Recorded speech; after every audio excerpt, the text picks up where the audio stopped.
It's October 29th in the crosstown matchup. The Sonora Wildcats, the defending Motherlode League champ, against the Summerville Bears. It's Leveros versus Curnow. It's Cribbs versus Pimentel. It's Sonora versus Summerville, and it's happening right now.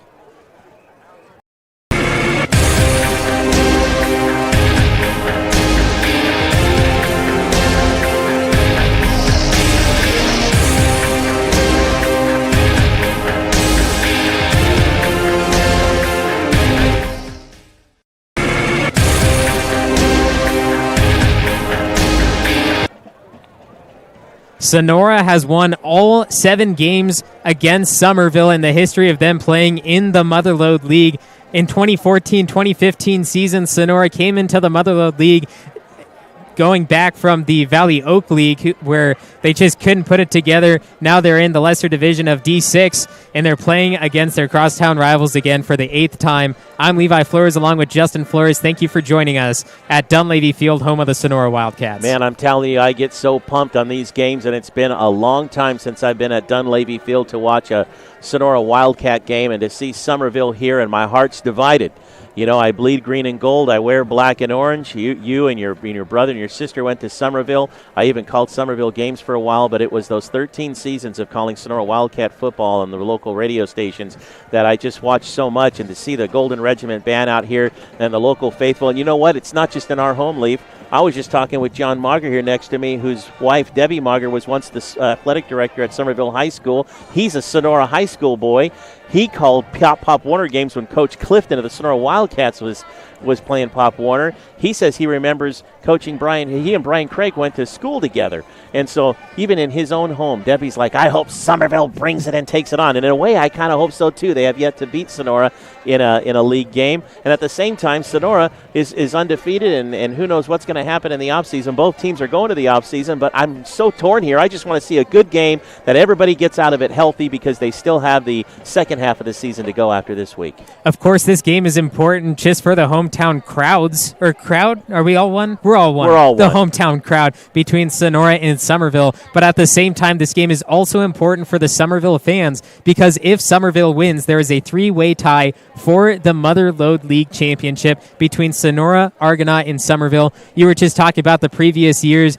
The teams playing each other, always going back-to-back from Dunleavy to Thorstead for the past 8 years. And this is what has happened in the past 4 years between these two teams. What a ball game. What a ball game. Summerville came in 6-0, hoping they could knock off the Sonora Wildcats. It did not happen. Sonora continues their stranglehold on Motherlode League play, their 21st straight victory. They have never lost a Motherlode League game. But I tell you what, Summerville's getting close and close and closer. And we don't want to say they're the Chicago Cubs, but they're gonna win sometimes and win this league. And great action, exciting game. NorCal Sports was thrilled to be here. Do the congratulations or shake hands with the other team. Final score, 39 Sonora, 7 Summerville. Summerville scored on the first play of the game on a kickoff and was not able to score again. Sonora second quarter, 4 turnovers.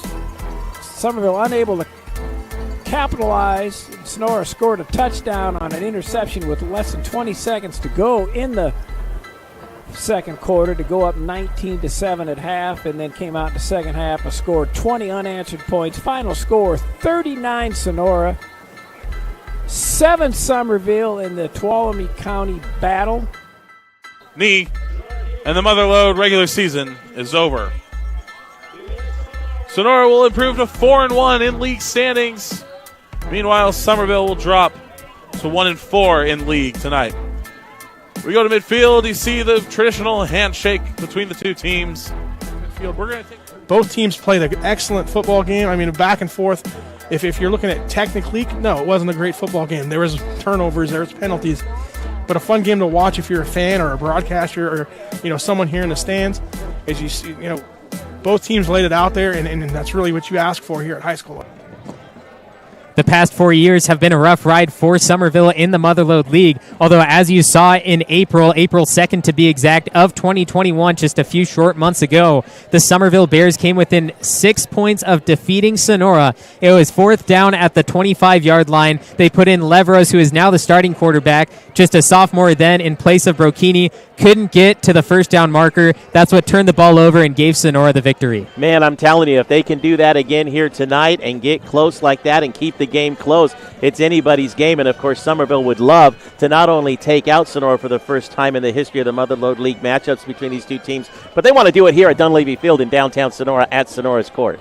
Absolutely. A few players missing from both teams from the previous years. Gabe Milborn, who is now in college going to Oregon State, not on the team in the Summerville offense and defense, both going up in the rankings, playing great games, and that's why it's going to be one of the best matchups we've seen between these two teams here on the NCS TV Summer Basketball Camp pregame show. You're watching NorCal Sports TV.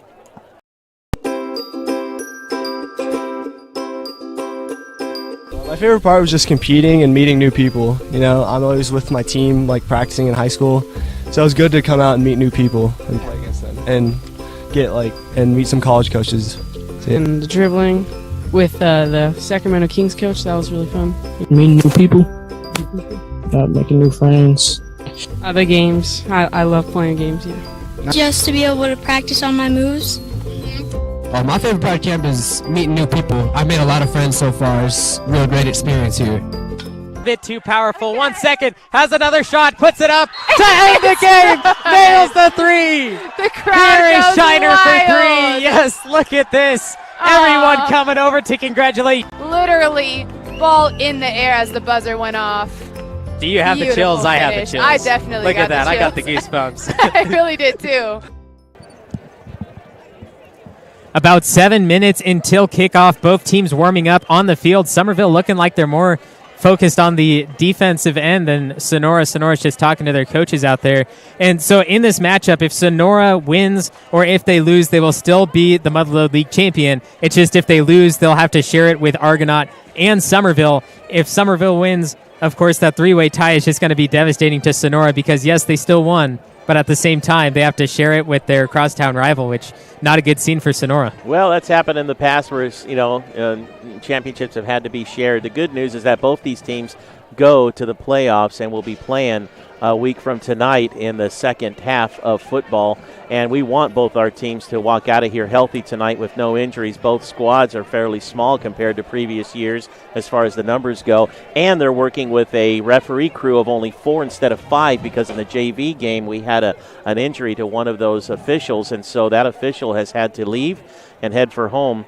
And so they're going to be working with only 4 officials, and those officials are going to have to keep a close eye on all facets of the game in all angles. And, of course, injuries can happen at any point if something is missed. Sonora is the anticipated Motherlode League champion, and if so, they will play in D5 in the playoffs. If Summerville wins and they go into the playoffs, they currently hold the 12th spot in D6 playoffs, and Argonaut hold the second spot. So it'll be interesting to see if Summerville, even if they lose, if they get into that playoff berth, but if they win, they automatically get a spot in the D6 playoffs. Sonora averages a game score of 33-19 in favor of themselves. Summerville, an average score of 23-16. We have our predictions written down, and we will talk about that right after we hear a special word from the Bears Quarterback Club. Hey Bears fans, the Bears Quarterback Club is excited to announce the 2022 Westside Tribute Band Brewfest is a go.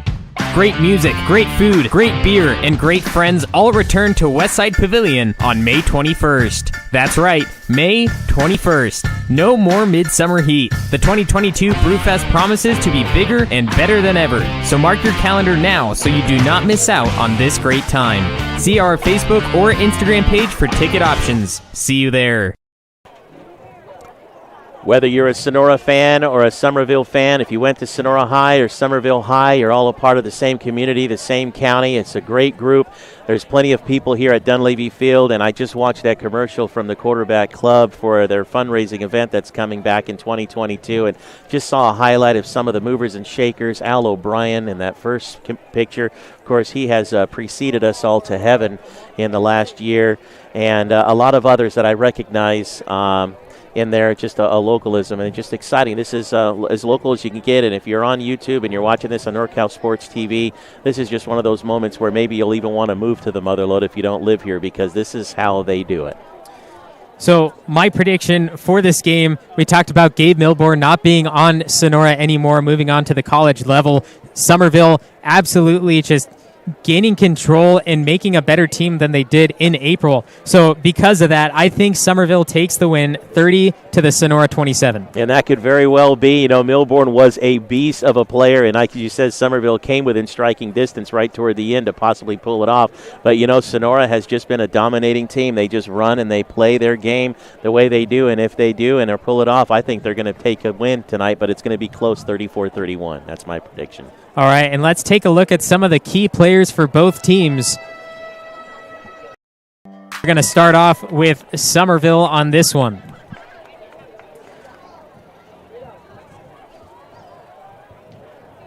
Summerville Bears 4-3, 2-1 in league, and that's Braylon Leveros, the starting quarterback, 5'10" and a 5-6 record on varsity. He did miss a few games, and certain players played different ones. Jordan Cribbs, the wide receiver, 6 feet tall and another 5-6 record on varsity. Also played quarterback early on in the season. Leon Tippett, a defensive end, doesn't get much offensive play time. He's 5'6", but all muscle. And then Robert Burciaga, the offensive line, defensive line, also tight end at some points, a 6-5 record on varsity, playing his junior and senior years. Now moving on to the Sonora Wildcats, number 10, Bradley Curnow, 6'4". He doesn't pass often, but when he does, he finds number 34, Chance Pimentel. The wide receiver, junior, 6'4" as well. Some tall players for Sonora, and that's going to take a big difference in this game. And then Kenny Scott, former Bret Hart Bullfrog, standing at 5'10". He played the quarterback his sophomore year, and we'll talk more about him in a second. But now Aaron Greenway, the running back linebacker, mostly that running back position, standing at 6'3". And then the matchup between the coaches, 23 and 28 for Leveros, 95 and 46 for Coach Craig. Absolutely incredible. Now going back to Kenny Scott, number 8. Kenny Scott, a great player. He's a quarterback, but the backup to Curnow, and also the strong safety, and that's going to be a great matchup between Leveros and then Scott on the defensive end. Right now, headed to the national anthem, sung by one of these Sonora students. Please, gentlemen, all remove your caps. We'd ask all veterans, if you would, render a hand salute. The way we can recognize those of you that are among us, and we do appreciate your service.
National anthem brought to you by the Golden Regiment Band. The most awesome band in the universe, as they call themselves. They are really good. I mean, we also have, of course, the Orange Crush, but they're not here tonight. It would have been cool, actually, to have them here. I think in the past they've actually taken both of the bands and played them together in kind of unison.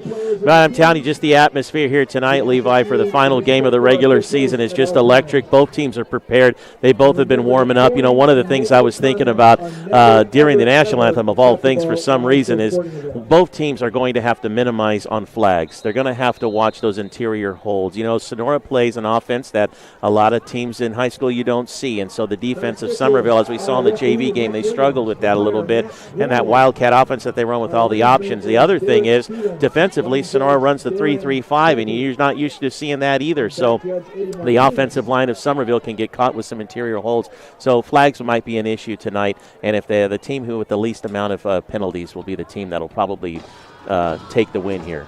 Based on points scored and points allowed, Sonora has the better offense, but Summerville has the better defense. So you have most likely the number one ranked offense versus the defense in the Motherlode League. And the Summerville Bears are set to receive the kick.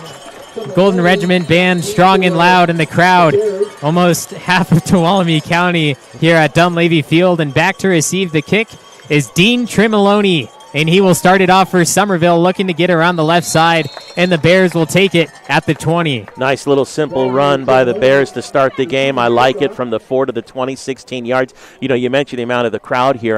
There's still probably easily 500 or more standing in line waiting to get through the gates. It got a little quiet, but as we look outside the gates here, Dunleavy Field, beyond the scoreboard, there is just a line of people waiting to get in, cars still coming in and parking. I mean, it's just a perfect night for football, and everybody here just supporting their teams. You'll hear the cheers, the cheers now coming from both sides. Summerville in the white, Sonora in the green, and the first look at the Bears offense starts with a run from Kai Elkins, who gets through the line for about a gain of 3. You could just see the electricity. You can almost feel it as the run came in. Here was the first snap. Here it was from scrimmage, and Elkins going out, coming back left, and not afraid to face a pack of Wildcats. The last game for Summerville was at Thorstead Field against Calaveras, and they won 30-6, while Sonora, when they played Calaveras, they won 64-22. A big difference in numbers, but once again showing that Summerville defense, as we see the first look of Braylon Leveros's arm, and he busts through to the first down marker.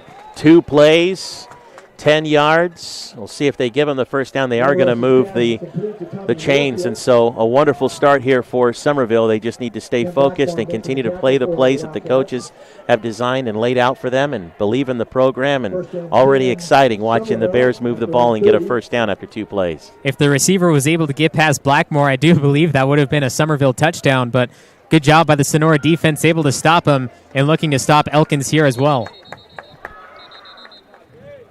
Quick defensive stop as the Wildcats were blasting through. Remember, the offense, or the defense rather, of Sonora, they're going to come in with a 3-3-5, but you might also see what looks like 5 men down up front. Really not. 3 men down. The other 2 have the option of either coming or going, backing off, or going in, and that's all based on what the coach is telling them. 2nd and 11, Leveros in the gun, 3 targets to the left side, 1 to the right, and he's looking for one of them. Elkins, and that one dropped shy. Oh, my, I'm not sure if Elkins knew that ball was going to be coming at him fairly quickly. Leveros got rid of it quick, which was actually a good thing. I think he had Elkins open. Elkins, I don't think, was just quite prepared. It was just a little low. He was looking. It was just a little low for him. Empty backfield. Elkins has somewhat of a tight end off the left side.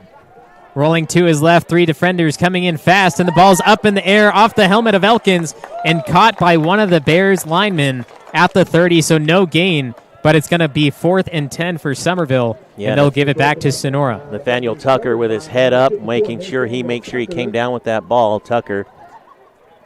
And unfortunately now the Bears will have to punt it away on their first possession here after going 5 plays and moving the ball 10 yards.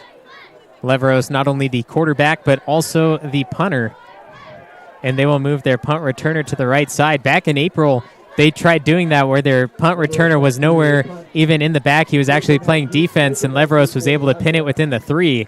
This time they're going to stay safe. Let it roll out to the 31, and this is the first look at the Sonora Wildcat offense. Bradley Curnow, Chance Pimentel, Kenny Scott, and the rest of the offense, mostly the offensive line, who makes the big difference on the field. I'd like to go back to the last Summerville as their first set of series there. I liked what they were doing offensively. They were spreading out the defense because that 3-3-5 tends to bunch up in the middle if you're going to play bunch ball, and it's difficult to break through when you've got big boys like Sonora Wildcats there. And I like how Summerville was spreading it out, looking to pass and trying to throw off that defense. I think that was beginning to work for them. I hope they come back to that when they get the ball next. Pimentel is the one who took over for Gabe Milborn in that wide receiver position, and a Wildcat jumping way off for a false start, and that's going to be 1st and 15 for the Wildcats to start their offensive drive. There's the first flag. The more flags that come up, that could definitely hurt you, and that was against Sonora. I mean, that was just a blatant, a miscount or something, man, because that lineman thought it was go time. Bust through the line, but a loss of 5. It's going to be 1st and 15. The arm from Curnow finds Pimentel. Dodges one, breaks another, staying on his feet to the 40. Still up at the 45, and a big hit, but a flag down 2. That initial tackle and no wrap-up, just a hit, and that was about it. Corey Ketchum just didn't quite wrap up right there. Put his head down but couldn't wrap him up, but my goodness, what a run by the receiver there. And a flag came in late, too, and it's down at the 39-yard line. I'm interested to see what this call is because the runner, Chance Pimentel, had already gotten past that point, and all I saw were Bears jerseys. Unless it's a push in the back. And it's against Sonora. So the gain will be no more, and they will take the penalty from the 40. That's a line side block call against the Sonora Wildcats. So they will be back at the original line of scrimmage. It was a 15-yard penalty. It happened at the 40, so 15 yards back, and they just have to redo the down. Here's Sonora's first opportunity with the ball, first series. They've ran. This will be their third play, and in the first 2, already huge penalties against them.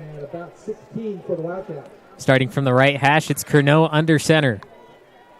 Pitch out to the left side, fumble, ball on the ground. He jumps on it at the 21, and they're going to call a late hit on Summerville, even though they were trying to go for the ball. No, they're going to call that on Burciaga. He was down and laying down there, and all Burciaga really didn't even have to touch him because in high school you're down when your knee's down. But that ball, when he was down, Burciaga came in a little late and put kind of a hit on him, and probably a warranted call there to give Burciaga a little warning and say, we're going to throw a flag at you, young man, but let's not do that again.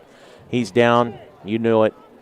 After the replay, good call. So 10-yard penalty, or 15 from the spot, putting them at 2nd and about 5. Yeah, puts them right back in there, and still it's only 2nd down, and they've actually ran 4 plays already. Looking at the arm again, Chance Pimentel right side. Corey Ketchum can't get him, and down with him goes Kai Elkins. Ketchum is the cornerback on Chance Pimentel, and he's playing a little too far off for what Sonora should be playing. Ketchum just, he's getting there, but he's more of a player that you need to wrap up quick. And, Ketchum, coaches are going to have to make some adjustments there and keep an eye on that because I don't know if they had seen Pimentel on film, but already they're going to him a couple of times here. So either that or Sonora saw film on defense and kind of knows what to exploit for Summerville. Quarterback keeper finds a hole, gets a few yards, and taken down by a bulk of Bears. And you mentioned, I'm not sure if they saw film on Chance Pimentel, and I'll tell you, they did. Everyone knows the name Chance Pimentel if you're playing Sonora. Going against them there, you would know if they did, then Summerville would hopefully know to be kind of overloading that side because already he's beaten 2 tackles over Ketchum, who is the first to meet him and just can't quite wrap him up. You're not sure if Pimentel is going to go deep down the side or if he's going to stay short, which he hasn't done much this season. The past 2 times he has stayed short. And the Bears defense again with another big stop, 3rd and 9. Wonderful inside runs, nothing they're doing for Sonora as Summerville is quick to stop him. Burciaga and company there on the tackle. That's wonderful because that's a bread and butter play for Sonora.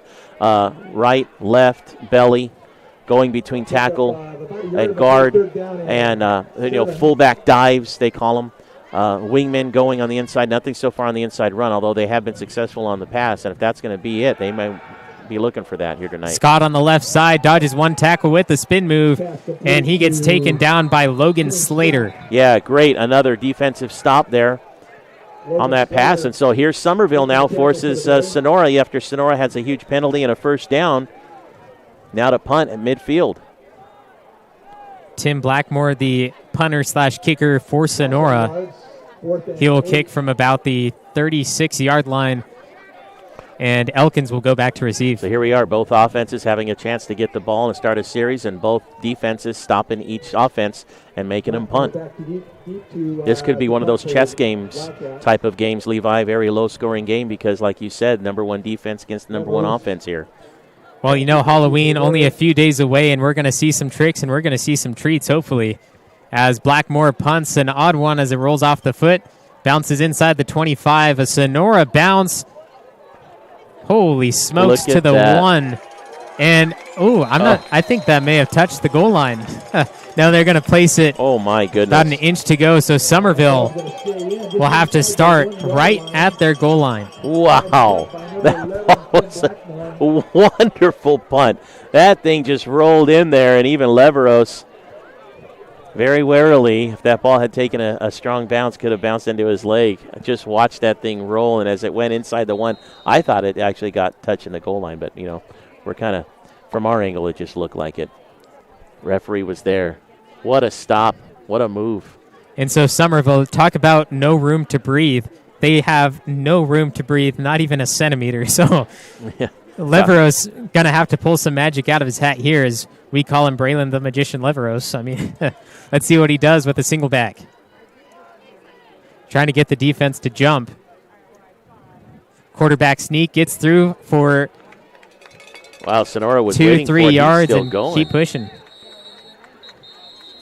And he actually got 5 yards on that, and we didn't play the full recap video from April, but Leveros, he had 2 times where he had a quarterback sneak, and the last one, of course, he couldn't get the yardage, but that time, if that was the same play from April, they would have had the first down they needed.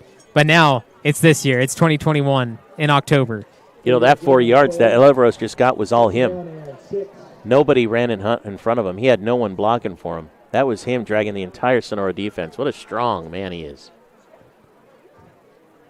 Leveros putting a man in motion, and a little miscommunication as they pitch it out to Elkins. Flings one arm, flings another. Keeping on the cleats, reaches the ball out towards the 9, and that will make it 3rd and short for Summerville. Another strong run. I mean, look at what Elkins does here. He's going on the outside of the pitch, but he cuts back inside, and then he just puts it away and just keeps running, keeping his feet going, not stopping. Sonora not wrapping up. Really couldn't stop him. It was really much a trip. That actually brought Elkins down. Frankenstein and Warfield coming into the game for Summerville. 1 receiver, 1 running back, but they might just both play wide receiver positions. And they will do that. 2 men on the slot on both sides. Warfield in motion, pitches it to him around the outside. And he fights for the first. It's going to be close. The referee they're waving yet to They're signal, but there's the chains moving down the field. Wow. Where they had centimeters to the goal line, and they just had to get out some way or another. Leveros takes one for 5, and then they fight on 3rd down. Inches getting that first. He put that ball out as he was on his way down. Great play. I was really surprised that Summerville brought everybody in tight because that 3-3-5 defense of Sonora Wildcats, that's a great lineup for them to benefit. And here they are again in the tight. Sonora's defense, they like it like that.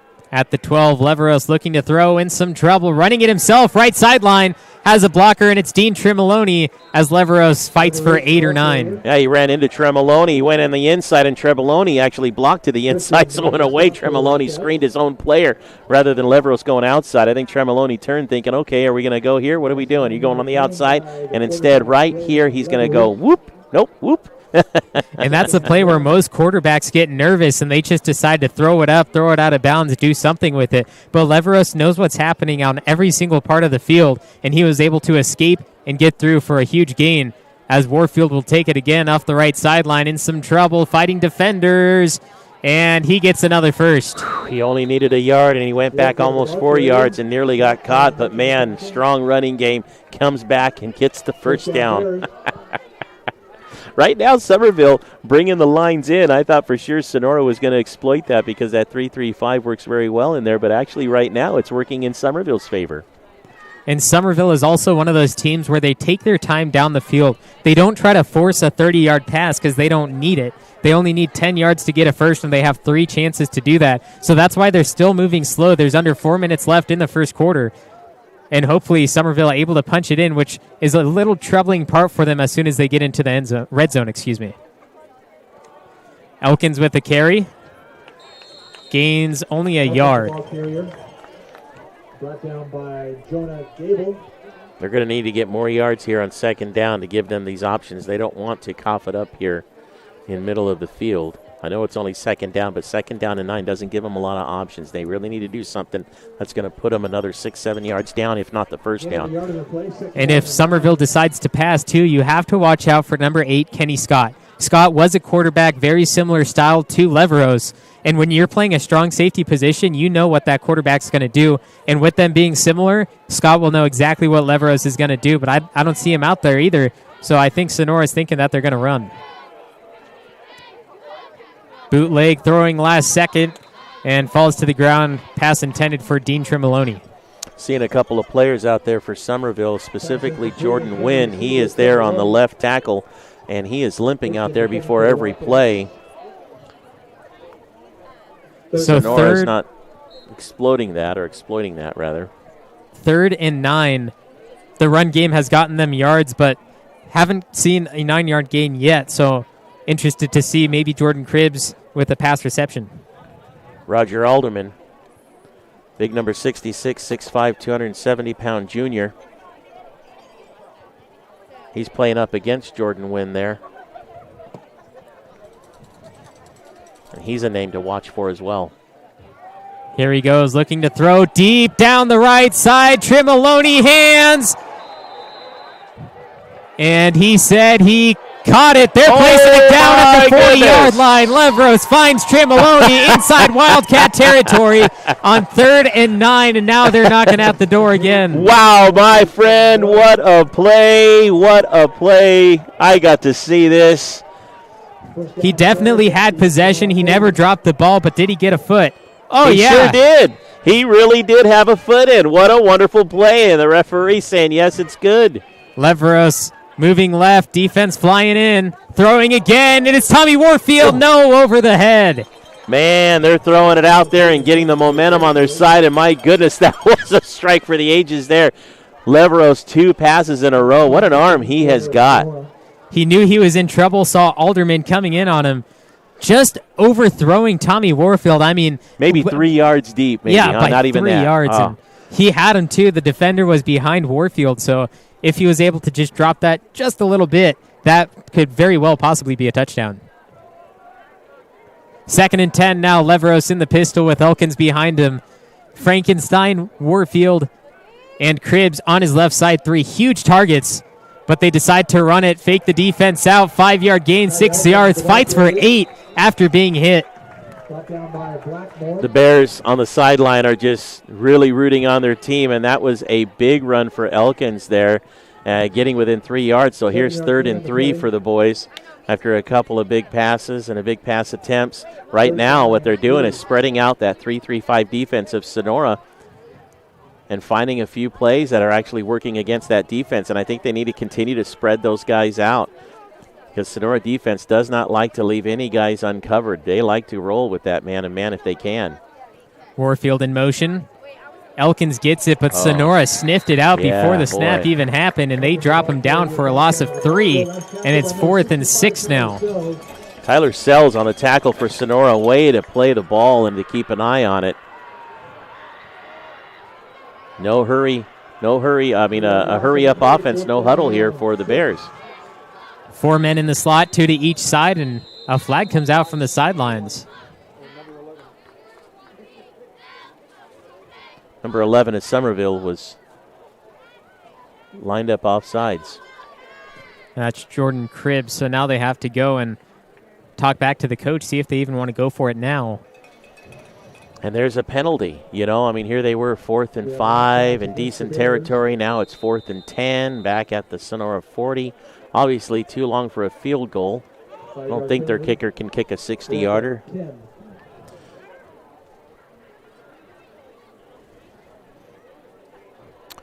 Man, what a series. This series of plays for Summerville, they had that big pass, and it's just be nice to see if they can keep the rally going here and keep the streak going on this. They need to get to the 30 if they're going for this.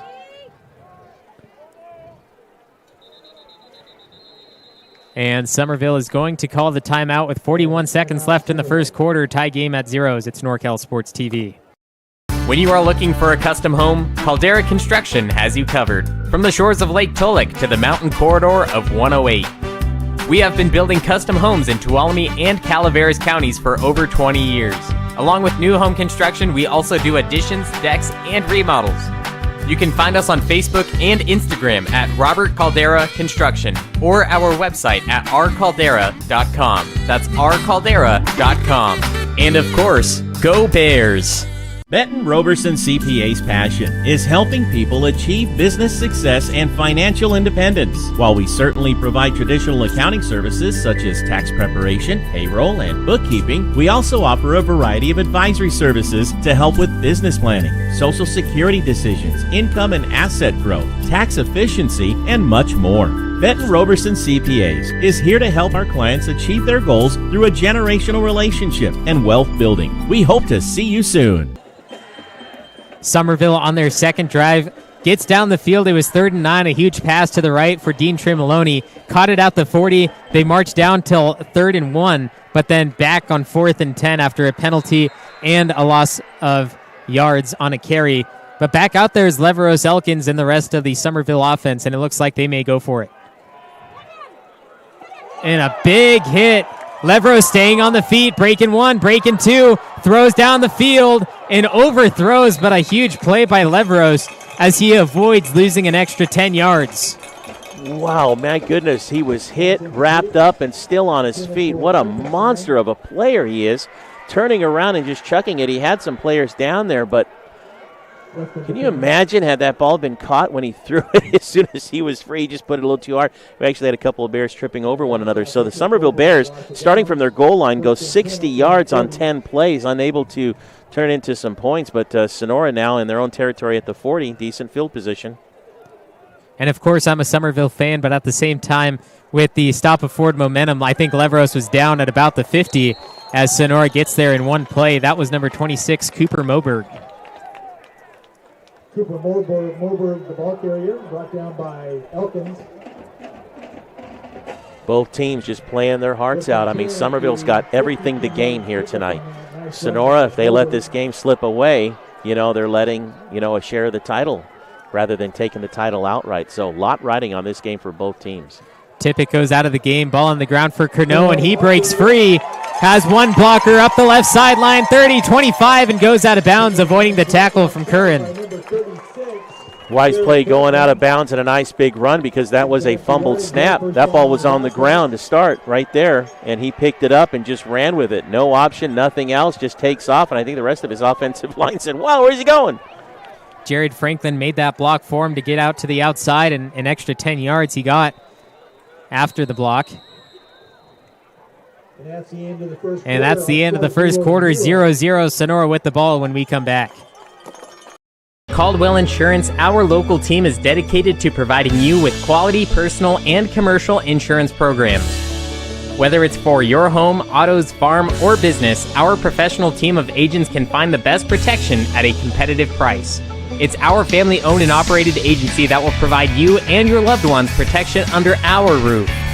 Give us a call at 209-532-5102 or visit our website at caldwell-insurance.com. Hey Bears fans, Sindelar Plumbing, a local family-owned business, is proud to support tonight's Bears football broadcast. If you find yourself needing a plumber, call us first. A simple faucet installation, a new energy-efficient water heater, or a new residential and commercial plumbing project, we will help with them all. With over 20 years of plumbing experience, look no further than Sindelar Plumbing for solutions to all your plumbing needs. Sonora now moving from right to left. And a score of 0-0 starting the second quarter. I think Sonora is shocked at what they're seeing from both sides of the ball. I Both teams came out firing. Sonora, I don't know if, it's a totally different team than they were 6 months ago. Like you said, a lot of those players are gone. Milborn's gone, and both teams are working very hard tonight to try to make something happen. Quarterback Keep pitches it out to the outside. Met in the backfield, but able to break it. Gain of 4 for Jack Team. Elkins wants that one back for sure. Let's try that again. He had him, didn't quite wrap him up. The momentum of Elkins' body and his arms just could not get the tackle right there. But Burciaga and company there was able to, and Leveros, I think, was the first to hit him. 2nd and 5. Another run up the gut, and he gains 4 or 5 yards. Hit immediately, but able to push through. Just like Summerville, you're just told when you have the ball, and even if you hit a wall or you're behind one of your linemen, just keep going, just keep falling forward, keep going, boys, keep going, push. You can push and get 4 yards on every play. 3rd and inches. Quarterback keeper, it's Curnow off the left side, and he's taken down by Elkins. And Leveros first, of course. There's Leveros starting quarterback, also in defense, and Elkins as well, right? Playing both sides. And Sonora doesn't have a big squad either. Their club is fairly short compared to previous years. I think they've got all of 20 players in uniform here tonight, and you've got like Summerville, I think that's got maybe 21 or 22 players. So both teams, as far as the number in uniform, is the same. At the 12. Team.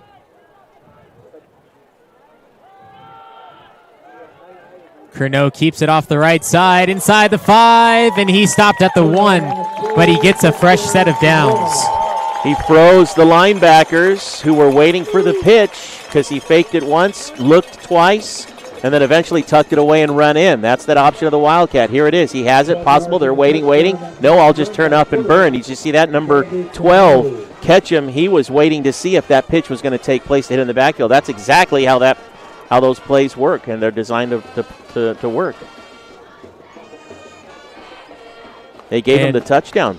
They gave him the touchdown late, and he was well short of the goal line on the replay, as you saw. So add the 6 points, and here is Tim Blackmore for the PAT. Nearly blocked, but Blackmore's leg, the power he has, puts another one. 7-0, 10.5 remaining in the first half. You're watching NorCal Sports TV. Our Tree Service is a local family-owned and operated business specializing in meeting fire clearance requirements, hazardous tree removal, and emergency jobs. With over 20 years' experience, our employees are safe, knowledgeable, and professional. Voted 2021's Best of 209 by 209 Multimedia, we're happy to provide our customers with quality work at affordable rates. Proud to offer discounts to veterans. Call today to schedule your free estimate. 209-559-0124. Scott Berner, financial representative of Thrivent, helping you with your insurance and retirement needs. 209-371-9362. Scott Berner, financial representative of Thrivent, helping you with your insurance and retirement needs. 209-371-9362. Here's the replay of what is the Sonora touchdown. You see him being taken down, and he's well short there, stopped at the 1 yard line, but they gave it to him anyway, which puts Sonora on the board first, and now Summerville is going to get it back. They were close to scoring last time, but they were stopped just shy. Another booming kick to Jordan Cribbs, who picks it at the 2. Takes it himself up the right sideline, past the 20, hits his own player, and Summerville will start at the 26. Sonora goes 6 plays on 60 yards for the touchdown in the PAT. That was good. And sometimes when you're running behind your player, you want to use them as a blocker, not necessarily be used as a block. Sometimes that's good. They kind of bounce off those guys. But a nice run, 24 yards plus, 27 yards or so. They're starting from the 29. 7-0 in the Wildcats' favor, and Summerville will start with an Elkins run, and he's taken down for a loss of 4. Nice stop by Sonora defense. A little ugly for Summerville's offense there. start this series. Maybe they saw something defensively that they might be able to grab and exploit, but actually ran into his own little offensive lineman there, Hunter Anderson. Remember, Summerville's offense, despite this wonderful season they've had, working their way and going into the playoffs, they have a lot of young players still. Some that are barely sophomores. So a lot of game time in their varsity career still to go.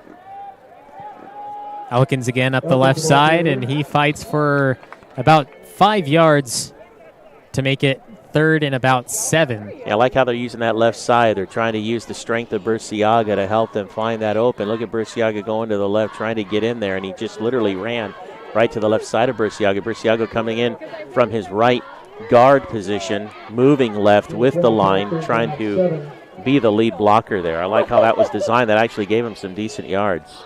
Summerville has failed to convert on 3rd down only one time tonight. The other 3 they were able to convert. And so here they are at 3rd and about 7. They're going to load up that left side heavily with trips. Leveros one-on-one to Tremoloni again, and it's batted away by number 7, Makai Christian, and there is the flag. Yeah, they're going to call that on that defender of Sonora who pushed the player after the play was over, probably unsportsmanlike. He's wondering what the flag was about, but you know. Coach Clifton is not happy with the call. He's telling the player to get back in the game right there. They're going to call that and say unnecessary. That's exactly what it is, unsportsmanlike conduct. That's an automatic first down. That's Summerville ball. What did I say at the beginning? It's going to be the flags. That one was a flag on the defense of Sonora. That was a straight their ball. That was going to be their ball. That was the end of the play. You broke up the play, an amazing defense. You don't turn around and push the intended receiver like that. And now Summerville with a fresh set of downs, 1st and 10 from the 46-yard line. In these situations, the team that gets lucky like that sometimes pulls it off. Yeah, now they just need to capitalize on it. Don't get too emotional about it. Now, see, the emotions are going to start riding. This is what ends up happening when you have a play like that and a flag where the hometown crowd gets behind you saying, that's wrong, you know. And now the emotions are going to start flying within the team. And that's the one thing that the coaches are going to have to make sure that they're able to bring down and say, guys, play your game. Keep playing the way you've been playing. Because if one team gets in the other team's head, this game's over. If Summerville gets in Sonora's head, they're not going to be able to get out of it, and Summerville's going to take off with a win. And they need to get more than 3 yards on running plays like that, by the way. This 2nd down is big for Summerville. As you said earlier, converting 3rd downs are not necessarily the easiest thing for them to do against a Sonora defense. Pitch out to Elkins on the left side, cuts up field and gains about another 3 before the stop of forward momentum. And now 3rd and 5.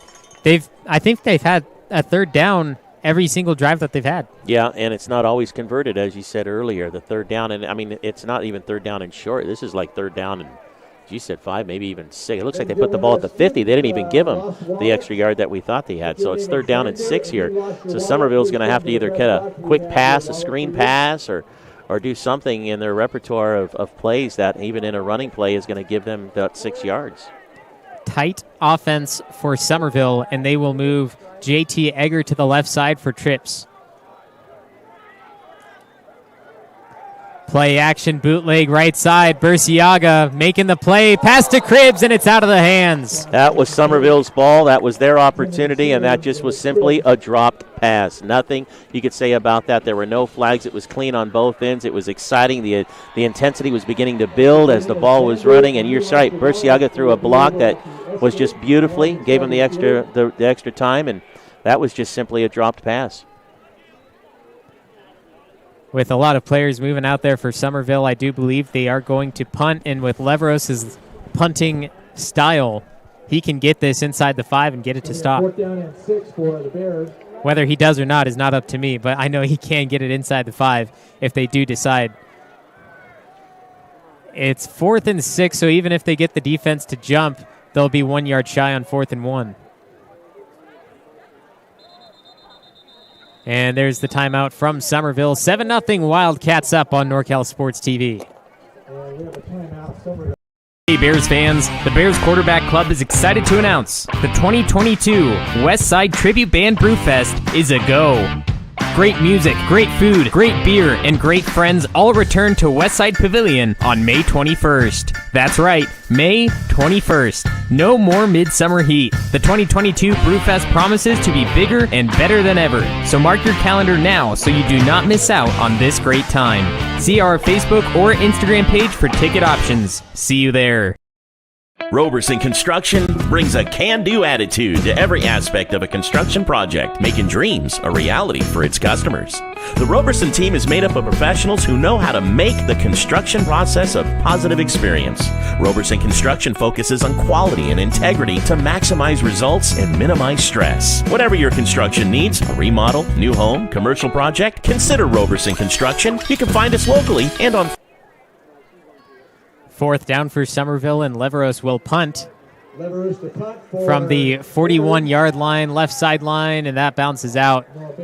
And they will probably give it to him at about the 32, 33-yard line. I think Summerville trying to draw the possible offsides earlier, even though it would have been 4th and 1, that would have given them a better chance of possibly converting the 4th down, taking the timeout and coming out in the punt. And that punt just didn't quite have the legs behind it as it went out of bounds. And it did hit out of bounds. At the same time, wherever the ball crosses out of bounds in the air is where the ball should be placed. Sonora cheated out of a few yards there, but they will start at the 30-yard line.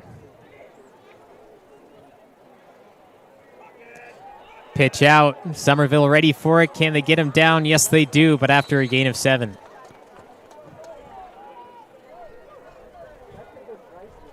Nice pitch. 7 yards on 1st down. Plenty of options now. 2nd down. Of course, they go toward Leveros' way, and you're going to run toward Leveros. He's going to do everything he can to tackle you. 2nd and 3, a big gain for the Wildcats. And Curnow will go back to the huddle. We've seen his arm a few times trying to find Pimentel. He has caught him, but since then, it's all been running. Pimentel at the bottom of your screen, and he's looking right. And trying to fight his way out of Ketchum's arms. Excuse me, that was Chance Pimentel at the top. At the bottom was number 36, Jared Franklin. That time Ketchum was able to stop the forward spread there and hold on to him for a single-man tackle. Wonderful to see. And Ketchum playing off of Pimentel. But with those short passes, they can get about 10 yards each time they get it to him. I don't know how to stop that, but just to put it out there for Sonora, as Curnow will keep it straight up the gut. Nice little run. I mean, here's a quarterback keeper, and what does he do? He gets 7 yards on 1st down. So now what do you got? You know, this is typical Sonora ball when they're early on their game and moving. This is what they're going to end up doing. Doesn't matter whether it's a quarterback keeper, fullback dive, or a pitch. They're going to get 7 yards on just about every down if they're moving and firing on all cylinders. Curnow throwing deep down the right side. Ketchum's there on the defense, and he makes the stop. Very nice defensive stop by Corey, who's gotten beat a few times here tonight. And now they're trying to exploit that, wondering how much he has. And Corey now in the last couple of plays up against Pimentel has gone up and said, I'm here. I'm still playing. It's exactly why Ketchum is out there for those long balls. He could run just as fast as Chance Pimentel, make the stop like he did. But on those short ones, that's the issue for the Summerville defense. You have to stop them short, but you don't want to double up because that just takes another guy away from the rest of the defensive side. 3rd and short for Sonora.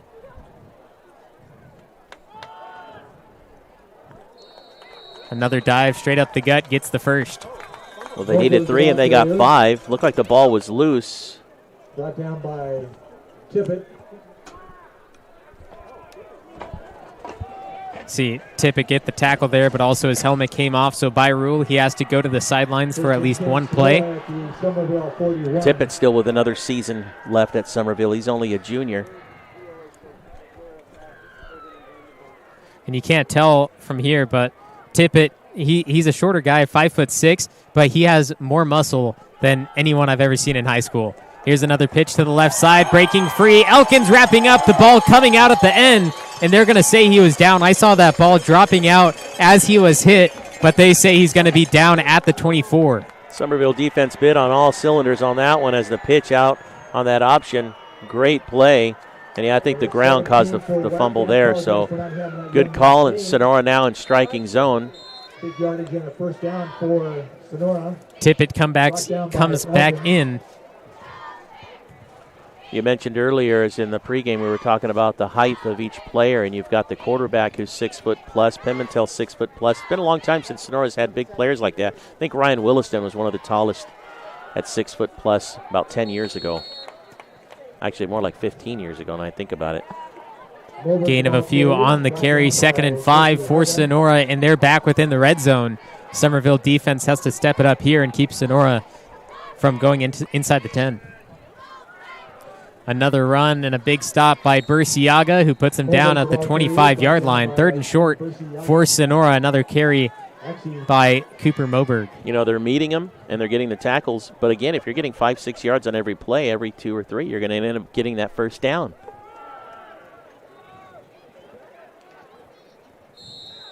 And gets the first on a 4-yard carry. I kept thinking they were going to stop the first down, and they just couldn't quite do it. I don't know. You know, Burciaga is a very strong player. That defensive line, strong, they're big, but, man, there's only so much when you're just constantly getting pounded by those runners coming in like that. I mean, look at that. This is just a fullback dive. He just literally just tried to go straight over the center.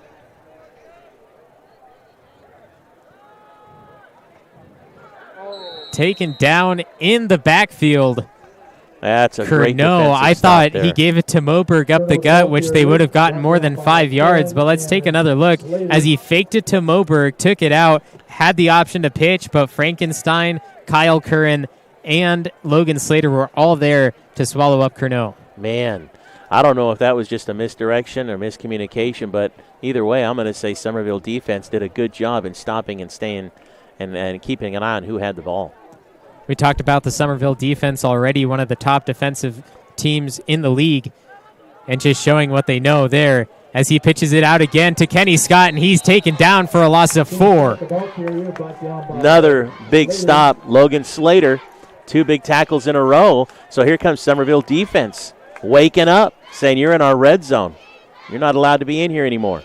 And even if Summerville does get a stop here and they make it 4th down, number 11, Tim Blackmore, their kicker, has got one of the biggest legs in high school football, and I think he could pin it with a 40-yard field goal. That would be fun to see. We haven't seen field goals like that since Rob Hoyt. Another pass, Pimentel, touchdown, Sonora. Outrunning Corey Ketchum. Gets another 6 points, 2 minutes before the end of the first half. Okay, because it was just a quick slant inside. Ketchum just could not get on the inside there. Saw Elkins not following the eyes of the quarterback, just couldn't quite get in front of the ball in time. So another 6, and it's Tim Blackmore to put in the PAT. 12 plays, 70 yards for Sonora. They held on to it quite some time, 12 plays.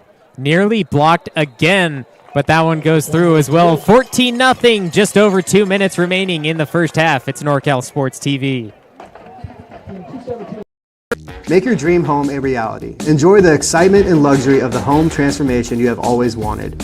At KHB Construction, we are committed to clear communication and unmatched craftsmanship, guaranteeing to give you the best renovation experience there is. You dream it and we build it.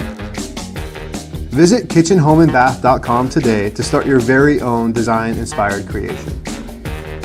This broadcast has been brought to you by Robert Caldera Construction, The Peppery, Sindelar Plumbing, Sindelar Tree Service, Caldwell Insurance Services, James Roberson Construction, Benton Roberson CPAs, the Bears Quarterback Club, Edward Jones Financial Advisors of Tuolumne County, Scott Berner Thrivent Financial Services, Suess Insurance, the Junction Shopping Center, KHB Construction, Scott's Distributing, Sonora Conference Center, and the NCS TV Overnight Summer Basketball Camp. 14-0, the Wildcats up over the Summerville Bears, and don't be afraid if you're a Bears fan. This is exactly how the last game started as Blackmore puts it into the end zone for a touchback. Back in April 2nd of 2021, we talked about it multiple times. Sonora had the lead 14-0 in the first half. And then it was Gabe Milborn who caught both the passes. And who is it this time? It's Chance Pimentel getting all those receptions. So 14-0. Don't be afraid if you're the Bears fan, because Summerville knows what they need to do, and they still have over 24 minutes left of game time. They will make some adjustments at halftime, I'm sure. Corey Ketchum's a great cornerback, but he's just it's been difficult for him. He's made some great stops, but you can't do it all night when you got a big boy like Pimentel there. And I bet they'll make some adjustments and cover him with 2 men. We'll see what the offense can do at this point, as it's Leveros breaking away, a quarterback keeper, not designed that way, but he gains 5 and a late tackle. Bears fans looking for the flag, as it was also a horse collar. Well, he was being chased down. You're right. No flag on that play, but we still have 2 minutes of football here, and Summerville can do something. And even if they were to strike here, and he was way out of bounds before he even got touched. I'm very surprised there wasn't a flag, especially after what Sonora had called on them earlier on. Leveros, another keeper, left side, and he stopped at the line. Leveros, the ball carrier. Nice tackle by number 44, Greenway.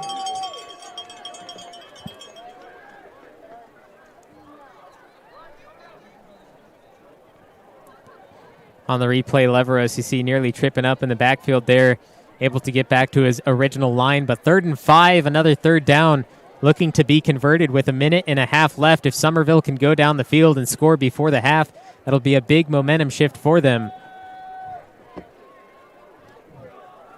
Leveros beaten up on the last 2 plays, a late hit, and then being tackled down by big number 44, Aaron Greenway, who's also a running back. Empty backfield for Leveros. 5 options. It's the spread offense. And there's a flag. I think they threw it on the Summerville side, so most likely a false start, and that's exactly what it is. False start, Summerville.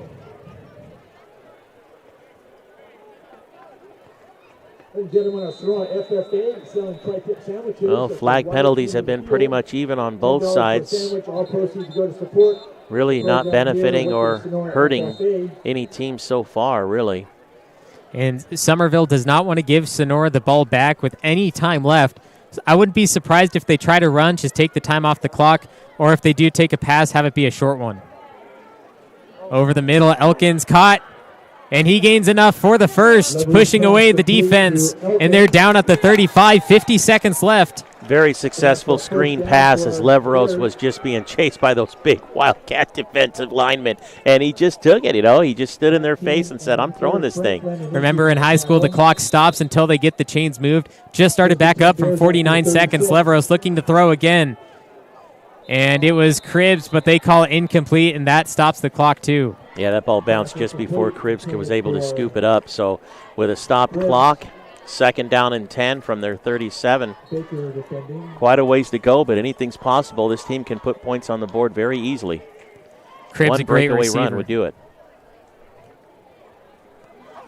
With that stopping the clock, it gives Summerville extra time to see what they're going to do. It's 2nd and 10.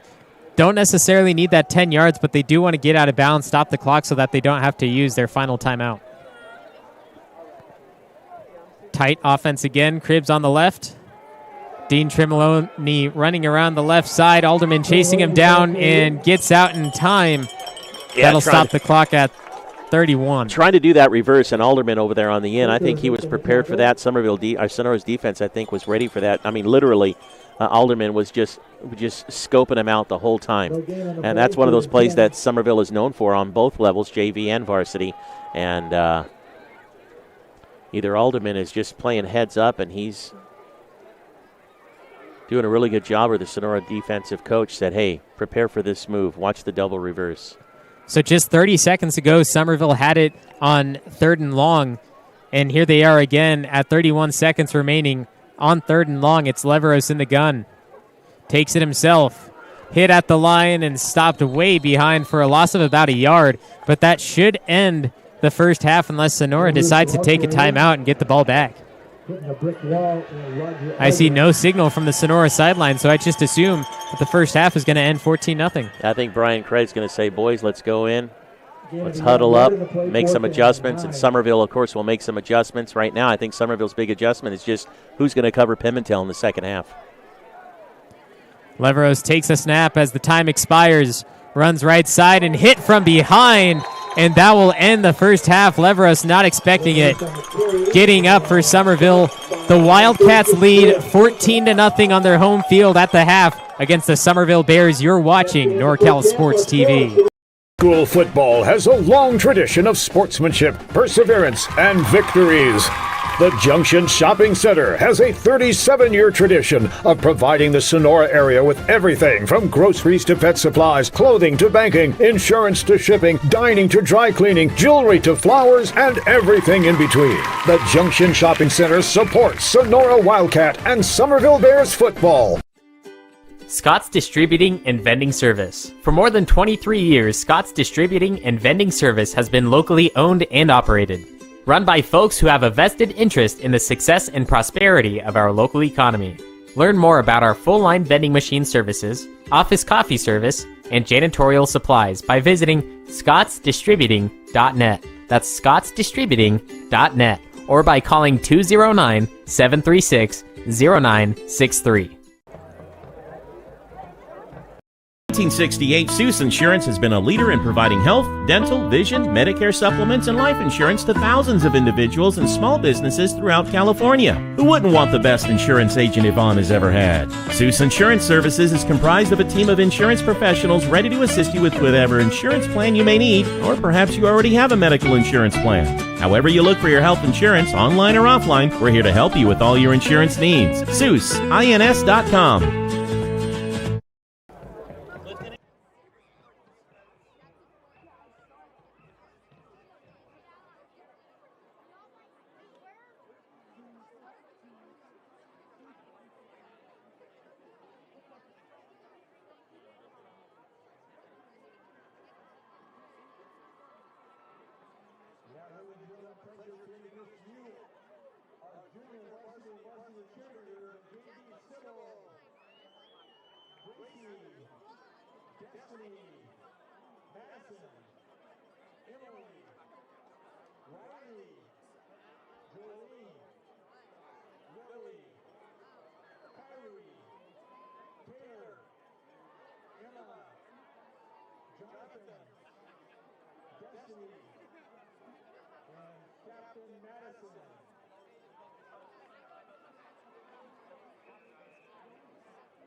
Good evening, ladies and gentlemen, and welcome to beautiful and historic Dunleavy Field here at Sonora High School, long recognized by USA Today as one of the 10 most beautiful stadiums in the United States for high school football. Tonight we observe another long-standing Wildcat tradition, senior night for the Golden Regiment Band. The Golden Regiment traditionally recognizes its senior members on senior night. Tonight, however, marks the first time in memory when all senior Golden Regiment members are also 4-year members of the most awesome band in the universe. Please join us in recognizing their achievements. Caius Bell.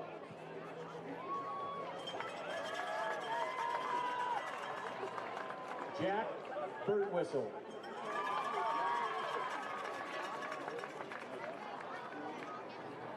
Julian Bloom.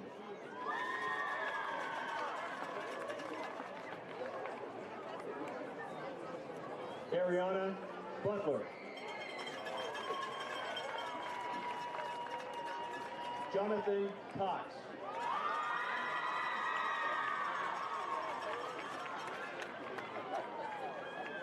Sam the Man Denton.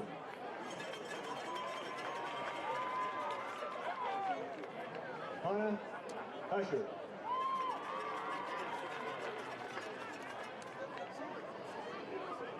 Bryna Neves. Kiefer Newman.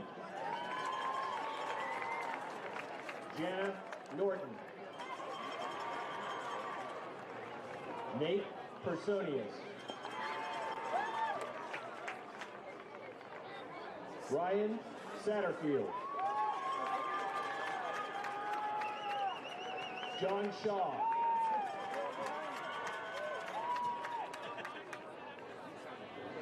And Zach Williams. Senior members of the Golden Regiment Band, the most awesome band in the universe. The regiment will now perform Enter Sandman.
How was camp for you, Blake? It was really fun. Yeah?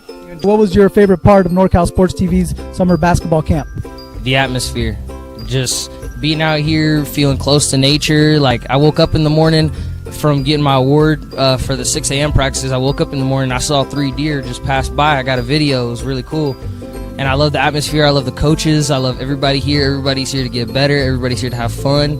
And, you know, I like the competitiveness as well. So.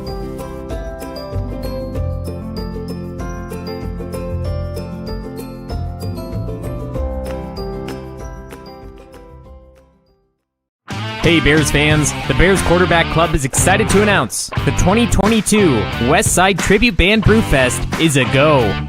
Great music, great food, great beer, and great friends all return to Westside Pavilion on May 21st. That's right, May 21st. No more midsummer heat. The 2022 Brewfest promises to be bigger and better than ever. So mark your calendar now so you do not miss out on this great time.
School football has a long tradition of sportsmanship, perseverance, and victories.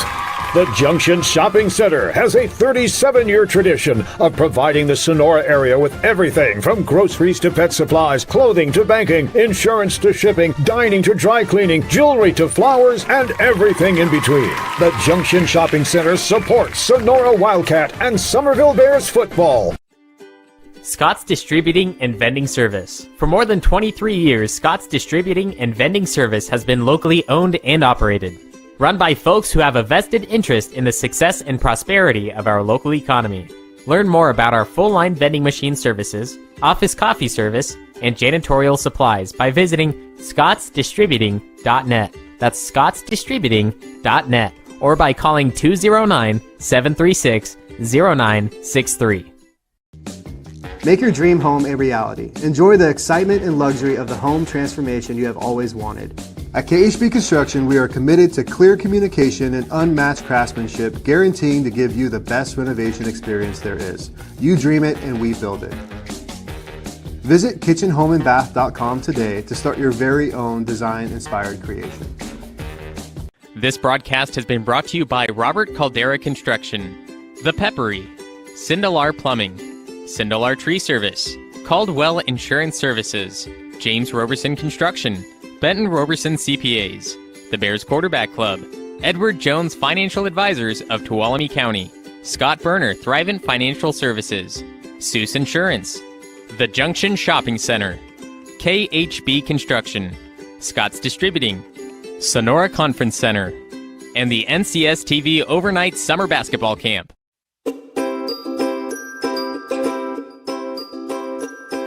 My favorite part was just competing and meeting new people. You know, I'm always with my team, like practicing in high school, so it was good to come out and meet new people and play against them and and meet some college coaches. And the dribbling with the Sacramento Kings coach, that was really fun. Meeting new people, making new friends. The games, I love playing games. Yeah. Just to be able to practice on my moves. My favorite part of camp is meeting new people. I've made a lot of friends so far. It's a real great experience here. A bit too powerful. 1 second, has another shot, puts it up to end the game. Nails the three. The crowd Here is goes Shiner wild. for three. Yes, look at this. Everyone coming over to congratulate. Literally, ball in the air as the buzzer went off.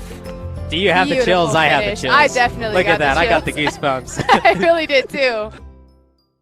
At Caldwell Insurance, our local team is dedicated to providing you with quality personal and commercial insurance programs. Whether it's for your home, autos, farm, or business, our professional team of agents can find the best protection at a competitive price. It's our family-owned and operated agency that will provide you and your loved ones protection under our roof. Give us a call at 209-532-5102 or visit our website at caldwell-insurance.com. Hey Bears fans, Sindelar Plumbing, a local family-owned business, is proud to support tonight's Bears football broadcast. If you find yourself needing a plumber, call us first. A simple faucet installation, a new energy-efficient water heater, or a new residential and commercial plumbing project, we will help with them all. With over 20 years of plumbing experience, look no further than Sindelar Plumbing for solutions to all your plumbing needs. When you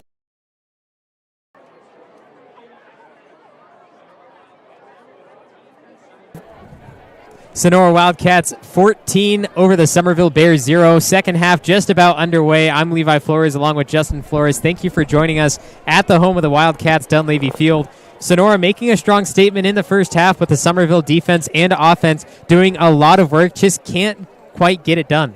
When these two teams met 6 months ago, this is what Sonora was sitting on as they were coming into the third quarter. Summerville responded and nearly won the game. It was a close one toward the end, and we're hoping for the same outcome here, except, of course, Summerville faithful would like to see Summerville on top. Sonora would like to take the Motherlode League outright. In the first half, Summerville had the ball 4 times in the first 2 quarters. Sonora only had the ball 3 times, scoring on 2 of those. Those 2 drives, one was for 60 yards total and one for 70 yards total. So it hasn't been necessarily easy for Sonora. They were not necessarily quick strikes. They may have scored quickly on those drives, but they had to go huge yards to get there, and Summerville defense was really picking up and keying in on some of the key players. I see here in the second half, Summerville adjusting and probably covering Pimentel similar to Milbourne as they did last year when they started to double-team him. Literally, they double-teamed him in the second half and nearly shut him out. And so I imagine that might happen again tonight because Corey Ketchum has done a wonderful job, but the 2 or 3 plays that he was not able to get there are actually the ones that resulted in big plays, even touchdowns for Sonora. You mentioned the yardage for Sonora on those scoring drives. One was 60 yards, and Summerville hasn't had that field position. One of their drives started inside 1 inch of the goal line. They had to go 99.9 yards to get into the end zone. They got 60 yards, but then they couldn't go much further. So the 60 yards from Sonora is just the field position that they get, as we see a fair catch to start the second half, and Sonora will start at the 35. One of the things you'll notice in this game, if you've watched the games throughout the season, whether you've watched Sonora on NorCal Sports TV or Summerville, Sonora's quick to call fair catches. They're quick to catch the ball and just leave it there without trying to make any big plays, because they are coached very well at a young age, and the coaches will tell them if the ball's coming down and you can't get it, get away from it. And if you are going to get it, call for the fair catch and just get it over with, let offense take over.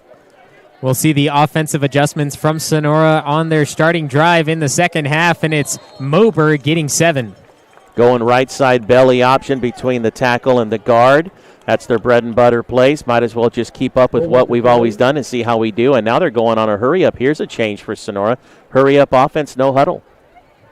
Moberg again getting past JT Egger and gets the first down, move the chains. An update from Argonaut and Amador. Argonaut leads at the half 29-0. And with Argonaut, if they win that game, that has the opportunity for the three-way tie.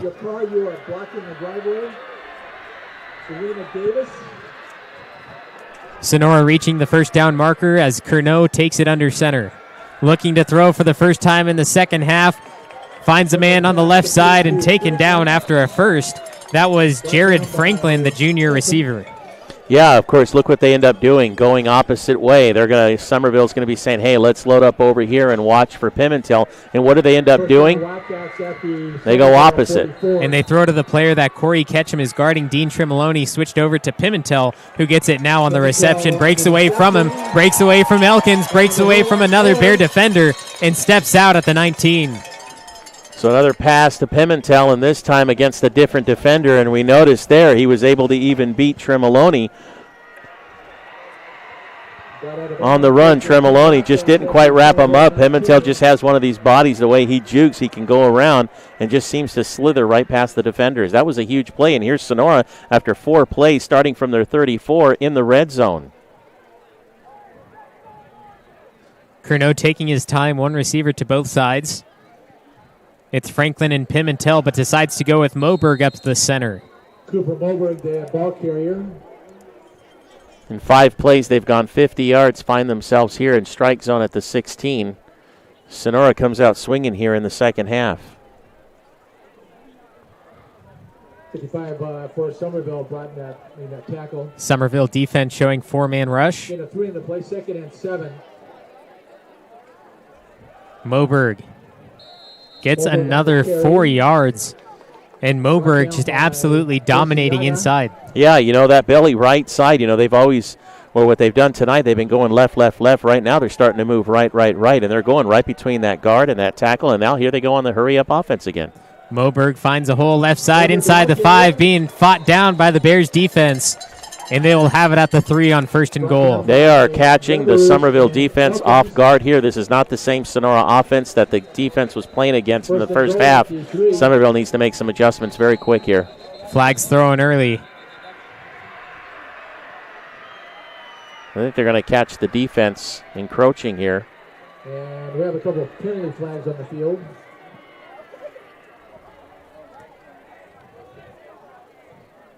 White Hat going over to talk to him about it. Yeah, maybe he saw something different than the side judge saw. So they both have something different they need to discuss.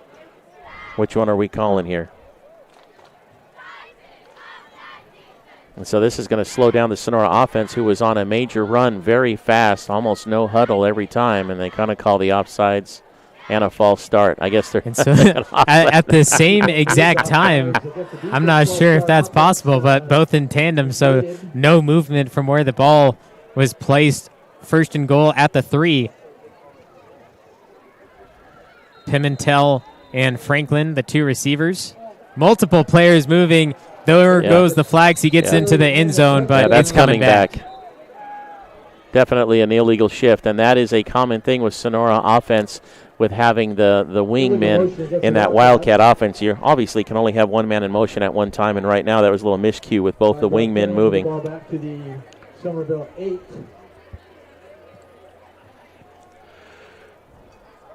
Back to the 8 it goes, and out of the game comes number 17 for Sonora.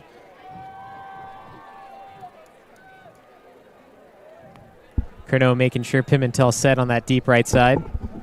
Moberg finds the hole and taken down by Leveros shy of the goal line. Right side once again. Right now working that right side. I'm trying to figure out who it is on the Summerville defense on that right side that they are pulling against, because they couldn't get that belly to work in the first half, but now going right side, it's somehow working. Another play, fighting his way in. Touchdown, Sonora. That time, more of over the center to get in. 10 plays, 66 yards for Sonora. Making quick work in just over 2 minutes of play here in the third quarter, going with a hurry-up offense, no huddle. Moving the ball in the direction opposite of what they were doing in the first half, and surprising and stunning the Summerville defense here quickly. Scott holding, Blackmore kicking, and the Bears defense jumps a little too early. That was Tommy Warfield trying to get a head start on that left edge.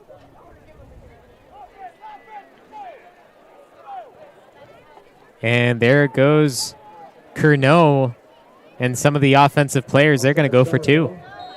Yeah, I wondered if after the flag, if they were going to bring out the offense and go for 2 here, because that would be huge. Even if Summerville was to strike back and score 3 straight touchdowns, a 2-point conversion here.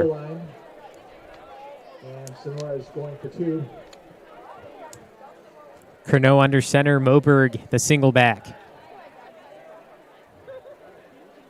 Pitch out to the left side, and he's in for the 2-point conversion. 22-0, the Wildcats lead over the Bears on NorCal Sports TV. Make your dream home a reality. Enjoy the excitement and luxury of the home transformation you have always wanted. At KHB Construction, we are committed to clear communication and unmatched craftsmanship, guaranteeing to give you the best renovation experience there is. You dream it, and we build it. Visit kitchenhomeandbath.com today to start your very own design-inspired creation. Since 1968, Suess Insurance has been a leader in providing health, dental, vision, Medicare supplements, and life insurance to thousands of individuals and small businesses throughout California. Who wouldn't want the best insurance agent Yvonne has ever had? Suess Insurance Services is comprised of a team of insurance professionals ready to assist you with whatever insurance plan you may need, or perhaps you already have a medical insurance plan. However you look for your health insurance, online or offline, we're here to help you with all your insurance needs. SuessINS.com. Sonora 22, Summerville nothing.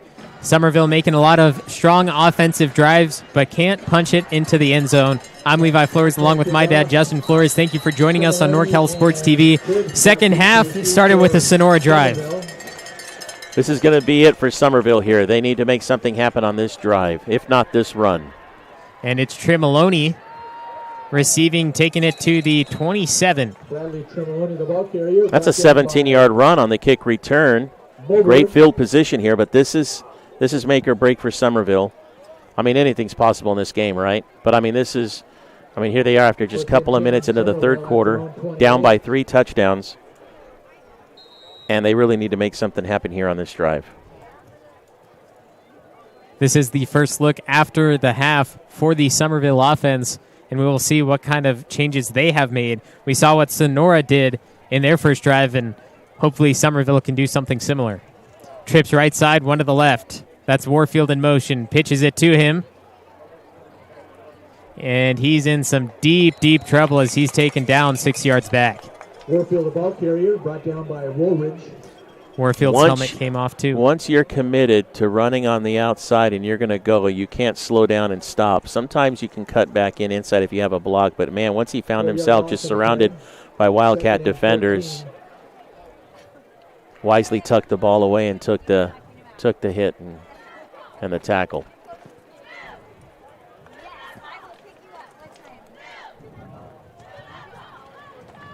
Looking at options again. 3 receivers to the left side. And it's Leveros looking to throw. Cribbs over the middle, caught for a short gain, flags in the back. Linebackers prepared for that one as well. They were not biting at all. and staying in their lane. Watch the linebacker, number 44 there. He stays. He sees Cribbs, starts on him. And we have a penalty flag on the play. Summerville was hoping that they would have bid on that. Ineligible receiver downfield for Summerville. That's a costly flag because that's going to bring up third down. And penalty is declined. oh, instead of redoing second down, they're just going to decline it. Third down long. 3rd and 14.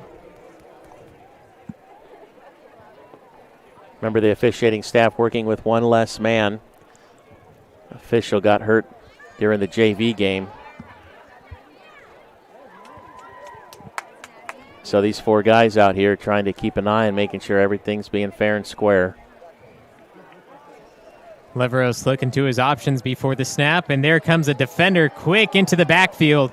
Gets away from him, Cribbs, and still only a gain of 3. So the second time Leveros finds Cribbs in a row, and they only get 3 yards apiece, which brings them back to the original line at 4th and 10. One of the things that the Sonora defense needs to understand, and I'm sure the coaches are trying to tell him, if you're going to hit Leveros, you need to wrap him up. He may look small, but he's not a guy that you just bump and can knock down. He's going to stay on his feet unless you wrap him up and literally physically bring him to the ground. That's what I like about Leveros. Unfortunately for the Summerville Bears, going 3 and out here, having to punt it away is kind of a heartbreaking because you just know Leveros internally just knows what he needs to do and wants to do to get this team down the field to score. Another great punt by Leveros, and that's going to be received at the 40-yard line. Breaking away from Bears into Bears territory around the right edge. Sideline flags in the back as he takes a huge hit at the 25. Flags were thrown at the 45 of Summerville. Great run back, and it might have been a push in the back by one of the Sonora players. There's the hit from Leveros. They're coming back. They're walking this back. And I think against the Wildcats. I think during the run back, right in the bunch in the middle, the special teams, one of the Sonora players pushed Summerville player. That's a no-no. Flags seem to be equal on both sides of the ball. Not one particular team getting flagged the most, but I think the penalties could definitely make or break the game. Right now, Summerville needs to get this ball back. They need to do it quick. Croneau handoff to Moberg. He breaks free. Outrunning Warfield, Leveros, and Ketchum. Can he get there? 10-5 end zone. Touchdown, Sonora. Cooper Moberg to the house. Even after the penalty, able to take it all the way. Easy one to count here. One play, 55 yards. Gone to the races. Telling you, over the center, those belly plays. After so long, the defensive muscles are going to give out. It's all about conditioning at that point. Leveros nearly caught him. Warfield nearly had him, but not enough. Blackmore to make it 29. And that one nearly hits the ref. Don't need another one taken out. It's 28-0 Wildcats up on NorCal Sports TV. When you are looking for a custom home, Caldera Construction has you covered. From the shores of Lake Tuolumne to the mountain corridor of 108. We have been building custom homes in Tuolumne and Calaveras counties for over 20 years.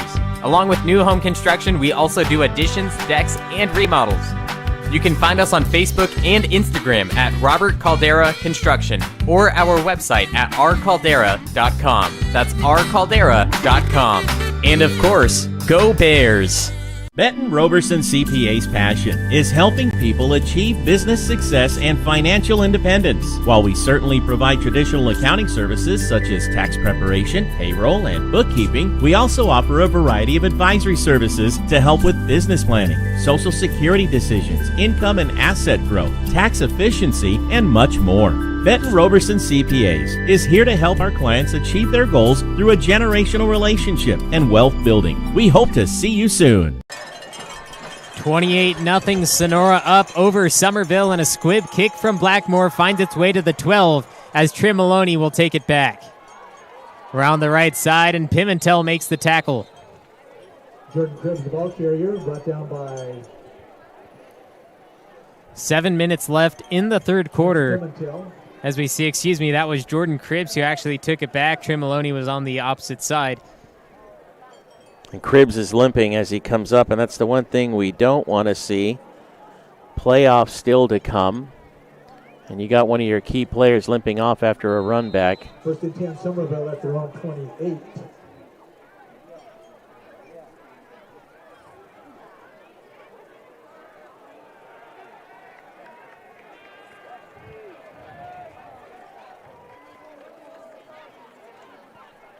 Leveros in the gun, 1st and 10. Somerville really wanting a score as they pass right side. It's Tremoloni, flag high up in the air, breaks away from Blackmore. Kenny Scott's the only defender, and he trips him down at the 15. And the flag coming all the way back at the line of scrimmage. We'll see if it will pop down and bring the ball all the way back. That flag, if it's against Somerville, is just so unfortunate as a huge play and a big gain for Somerville. And an ineligible man downfield once again for Somerville. An unfortunate. Oh, my goodness. What a quick strike. Get the ball back and to do a play like that. I'm trying to figure out who it was that was downfield. No idea what player that was ineligible there. All 5 of the targets were out there, and the linemen were actually pushed backwards from the defensive line of Sonora. Are they saying that player that ran into the flat was the ineligible player? Let's take a look here. Yeah, it's not the lineman. An outside receiver covered up an inside receiver. That made the inside receiver ineligible. Okay, so an outside receiver covered an inside receiver, which was number 2 Warfield, which then made him ineligible. So apparently you're not allowed to do that in football. He became ineligible covering an inside receiver. Elkins gets around the outside and a big hit from the defense. Back to the original line, 2nd and 8. Thanks to Joe, to Mager here. He basically said that an outside receiver covered an inside receiver, which then made him ineligible, and that was Warfield coming in and across. So had no effect on the play and just a tough break for Somerville. Yeah. It was on the opposite side of where Leveros threw, and no defender was actually taken care of there from the Somerville side as Leveros rolls to the right. Burciaga can't get the block as he's taken down from both sides and can't gain anything. Oh, man, I thought he was going to just unload that on one of the players downfield, and he wisely held on to it, but I was really hoping he'd see a guy that was open. And you're right, Burciaga did the best he could hold him, but once he got on the outside of Burciaga, that's all that was needed for the defender to chase him down and the rest of the guys to stop him. Leveros hustles his way back to the huddle on 3rd and 9. They've passed the ball a few times. They had the big reception that got brought back in that one-on-one coverage of Tremoloni, and Blackmore might be the option again. He does look that way. Thought about the throw. And picked off by the Sonora defense, and a big tackle by Warfield. But Sonora regains control at about the 40 of Somerville. Oh, and a flag in the backfield. Didn't even see that one come late. Let's take another look. Leveros through, and it might be roughing the passer, which would be a huge shot to Sonora. Jack Team with the interception. And Leveros throwing it just over the outstretched hands of the intended receiver into the waiting hands of the defender. Personal foul, roughing the passer on the defense, so that's a big break for Somerville, getting the yardage back. Yeah, and an automatic first down. Wow, that is huge for Somerville. Leveros just taking hit after hit, whether he takes it himself or if he throws. Had a late hit earlier, wasn't called in the first half, but he's still back out there doing his job. 1st and 10 from the 44. Let's see if they capitalize on that flag. 5.5 remaining in the third quarter. Sonora leads 28-0. Here's Leveros putting Warfield in motion. Pitch trying to cut upfield down the center. Breaks free from all the linemen, but can't get past the secondary. 6 yards on the carry. Yeah, nice run, Warfield. I like when they play. I like when they make that play, and it's manageable for them. You know, he just kind of takes the toss and pitches, and Warfield here sees something, and then even cuts back a little bit more. 6-yard gain on that play. 2nd down and 4. It's actually a solid play for the Bears when it works out for them. They've done that a few times. It's worked out. Sometimes it's just completely disastrous. Here we go again. Exactly at midfield, flags thrown. Looks like it's going to be a false start, and that's going to bring back 5 of those 6 yards they just gained off the Warfield run. False start against Another look at it. And it just looks like Reese Wynn got caught up on the ball a little bit. He jumped, but the ball stuck to the ground. 5-yard penalty, 2nd and 9. And that's why they called the false start. A good call, although Reese Wynn just, for some reason, had the ball stuck in between his hand and the ground. Might be getting a little damp out there. It's getting colder. Humidity levels probably starting to rise just a little bit. Elkins, inside out, right side, gains a few, and a stop of forward momentum leaves him at the 48. Well, 3rd down. King Scott on the tackle. 3rd down and a 6. Bears need to get all that 6 and more here. Keeping this drive alive. They really need this drive, and they need to score on this drive to make this and turn this back into a ball game here.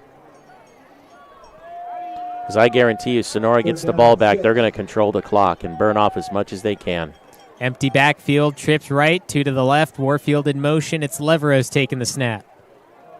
Defense got through quickly and throws it to the ground, and he was looking for Warfield. Just a little too low, unfortunately.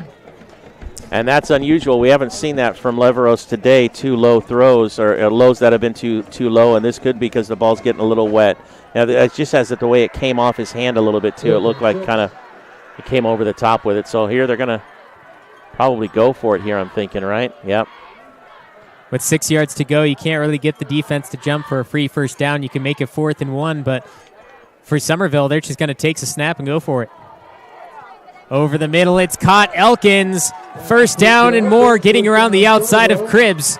Staying on the feet, breaking 1, getting hit by the 2nd and out of bounds at the 30. All right. Summerville converting on 4th and 6, and now they're within striking distance. The drive is alive on that play. Leveros dumping it off to Cribbs right where it needed to be as he was getting hit. Sonora brought the house, which means the linebackers were keyed in, coming in on the blitz, and that was a wonderful play and a great heads up for Leveros to find Cribbs like that wide open. Spread offense again, 4 targets to the right, though, and Leveros goes that way.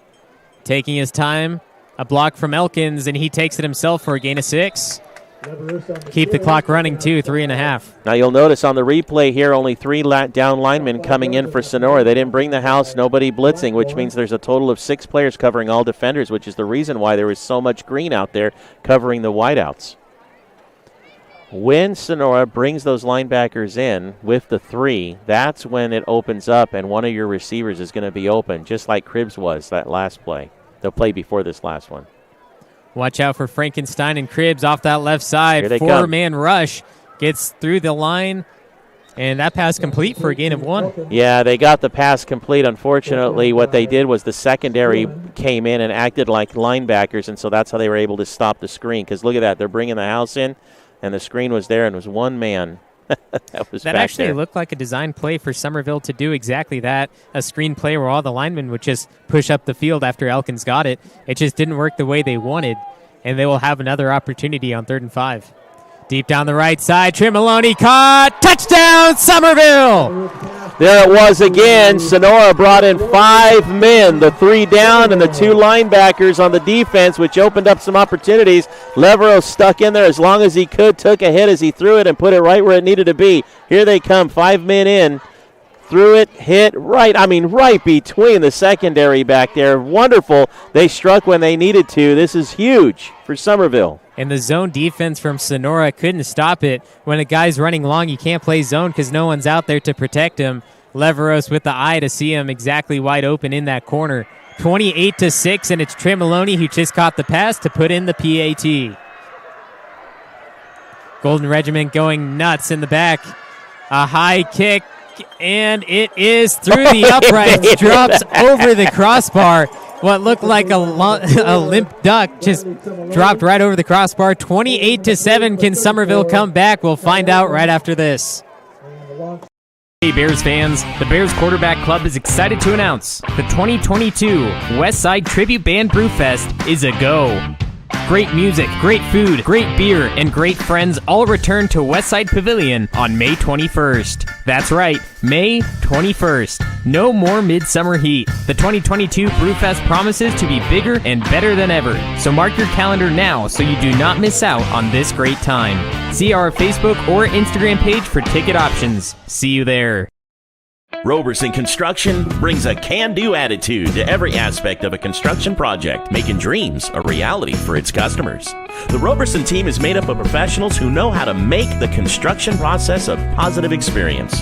Roberson Construction focuses on quality and integrity to maximize results and minimize stress. Whatever your construction needs, a remodel, new home, commercial project, consider Roberson Construction. You can find us locally and on Facebook or Instagram. We look forward to listening to you.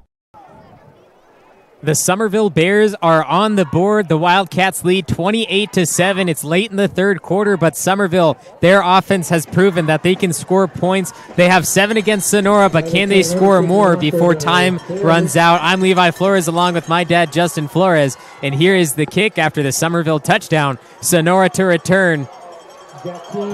Breaks free. It's Jack Team trying to split defenders, and he gets down past the 40. He could have had a touchdown if he didn't try to go past those Bears. Wow, he just ran like 37 yards straight up the middle. Like you said, he didn't even try to bob and weave. He just went right past most of them, and then he just decided, you know what, let me see if I can split you guys, catch him and Tremoloni back there. So a great run back just to respond to Summerville's 12-play drive, 72 yards for the TD. Summerville needs to get this ball back soon. They need to do it quick, hopefully before the third quarter ends, and try to get one more score before we head into fourth quarter. You were talking at a break earlier. You said Sonora will probably not go to the air anymore in this one. They'll just stick to the run game and try to pound it out of Summerville. We've seen that since you said that during the break. I know you didn't say it on air, but Sonora, if they keep doing that run game, taking time off the clock, and just getting those first downs, I think Summerville's in jeopardy. Yeah. But Summerville has punched balls out before, and tough teams, especially against Argonaut, had a few fumbles against them. And they're going to try to do that against Sonora because that's almost the only chance they have against it. Yeah, that's true, because especially if they're going to go belly dive, those fullbacks are going to have to really protect that ball. Moberg hit in the back and taken down by the strong arms of Ruben Herrera. Yeah, nice play, nice defensive play there, and bringing them back a couple of yards. So 3rd down and 8 now for Sonora. How fast that went, huh? 2 plays done, and 3rd down and 8 is not normal for Sonora. They're not used to this kind of thing, and so they're going to have to probably a little short pass, maybe a screen. We haven't seen a hot pass tonight. That's a play that is in their repertoire. I don't know why they don't use it as often as we always thought they probably could have, because they were so successful with it. The wingmen head out, and they just a quick pass to them. 3rd and 7, Moberg taken down again. It's Robert Burciaga. Yeah, the man. I'm telling you, Burciaga just forced a 3 and out on that quick stop. They were trying to go to that right side. Now, in their last series, when they scored, that belly right was working for them. And that right there, nothing working that time. They moved Burciaga to the other side, and he keyed in on it, knew it. So a quick 3 and out, and Summerville's going to get the ball with about a minute to go here in the third quarter. Blackmore back to punt, and what Summerville needs to make sure they do is to not jump off sides or do anything from that aspect, because this is the time where Summerville can come back.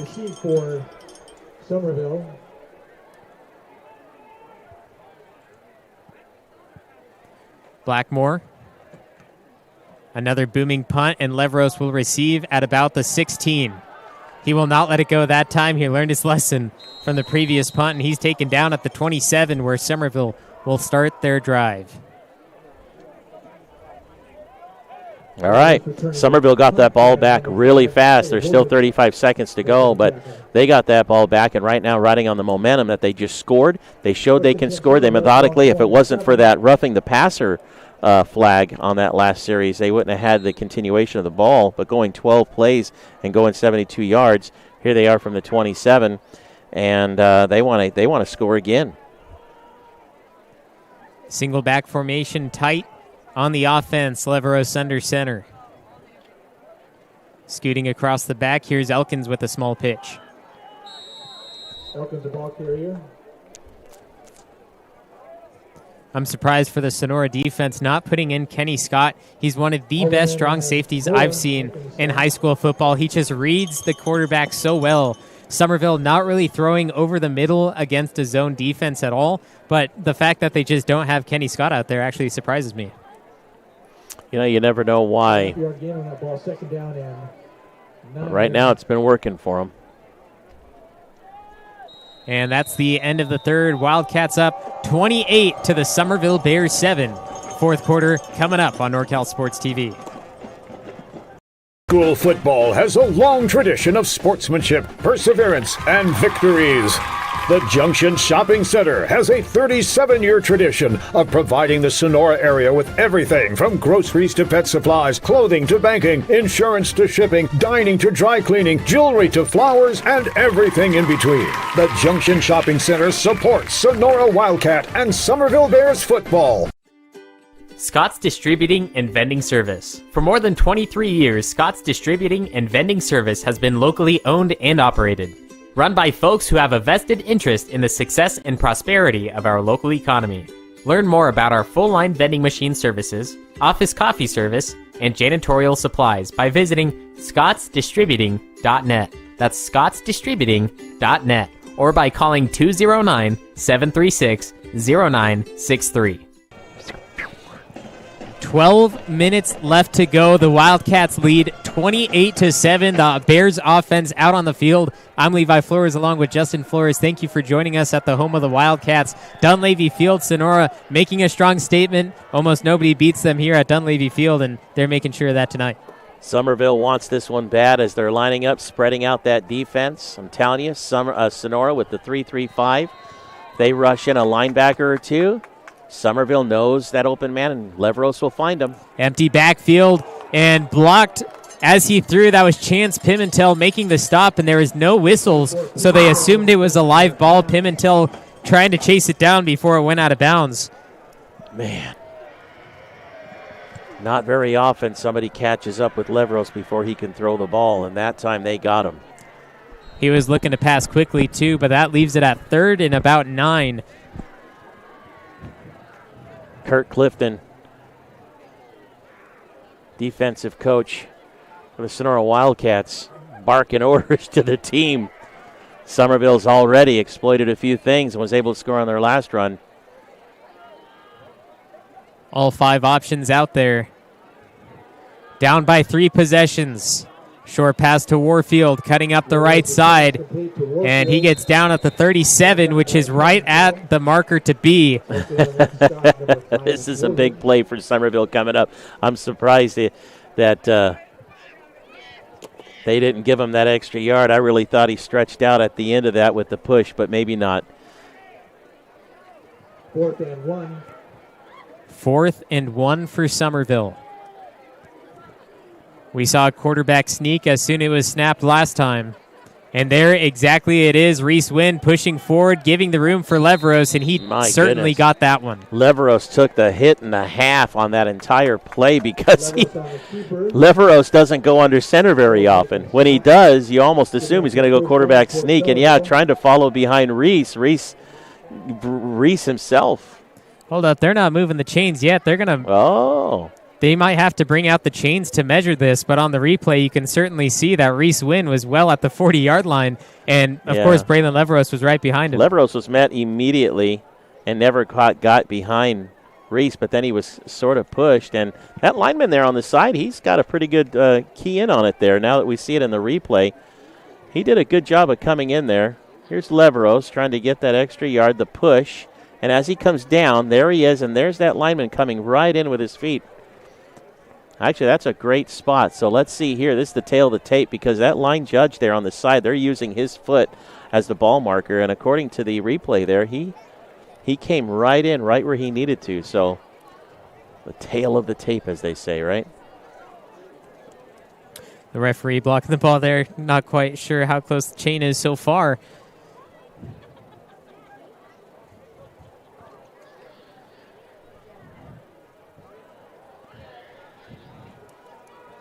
This can put Summerville's season in jeopardy, and it is short from the marker. official spot from the referees. The replay, you saw it got there, but it's all up to the referees in high school football, and they marked it short. So Sonora ball again, and that will most likely put Summerville away. Right now, Sonora would like to control, but you know what? The temptation. You're in Summerville territory at the 36, and you can put this away and make it, very difficult for Summerville to come back and go up by 3 touchdowns again. Sonora's going to want to do that.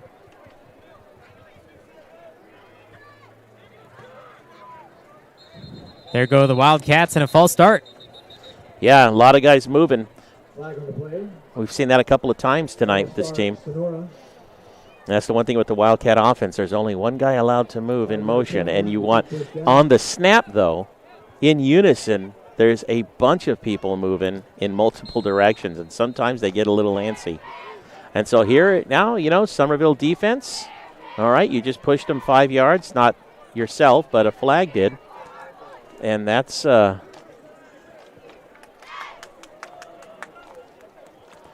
given Summerville a little breathing room here, putting the ball more in the midfield area. Oh, another one. They just did it again.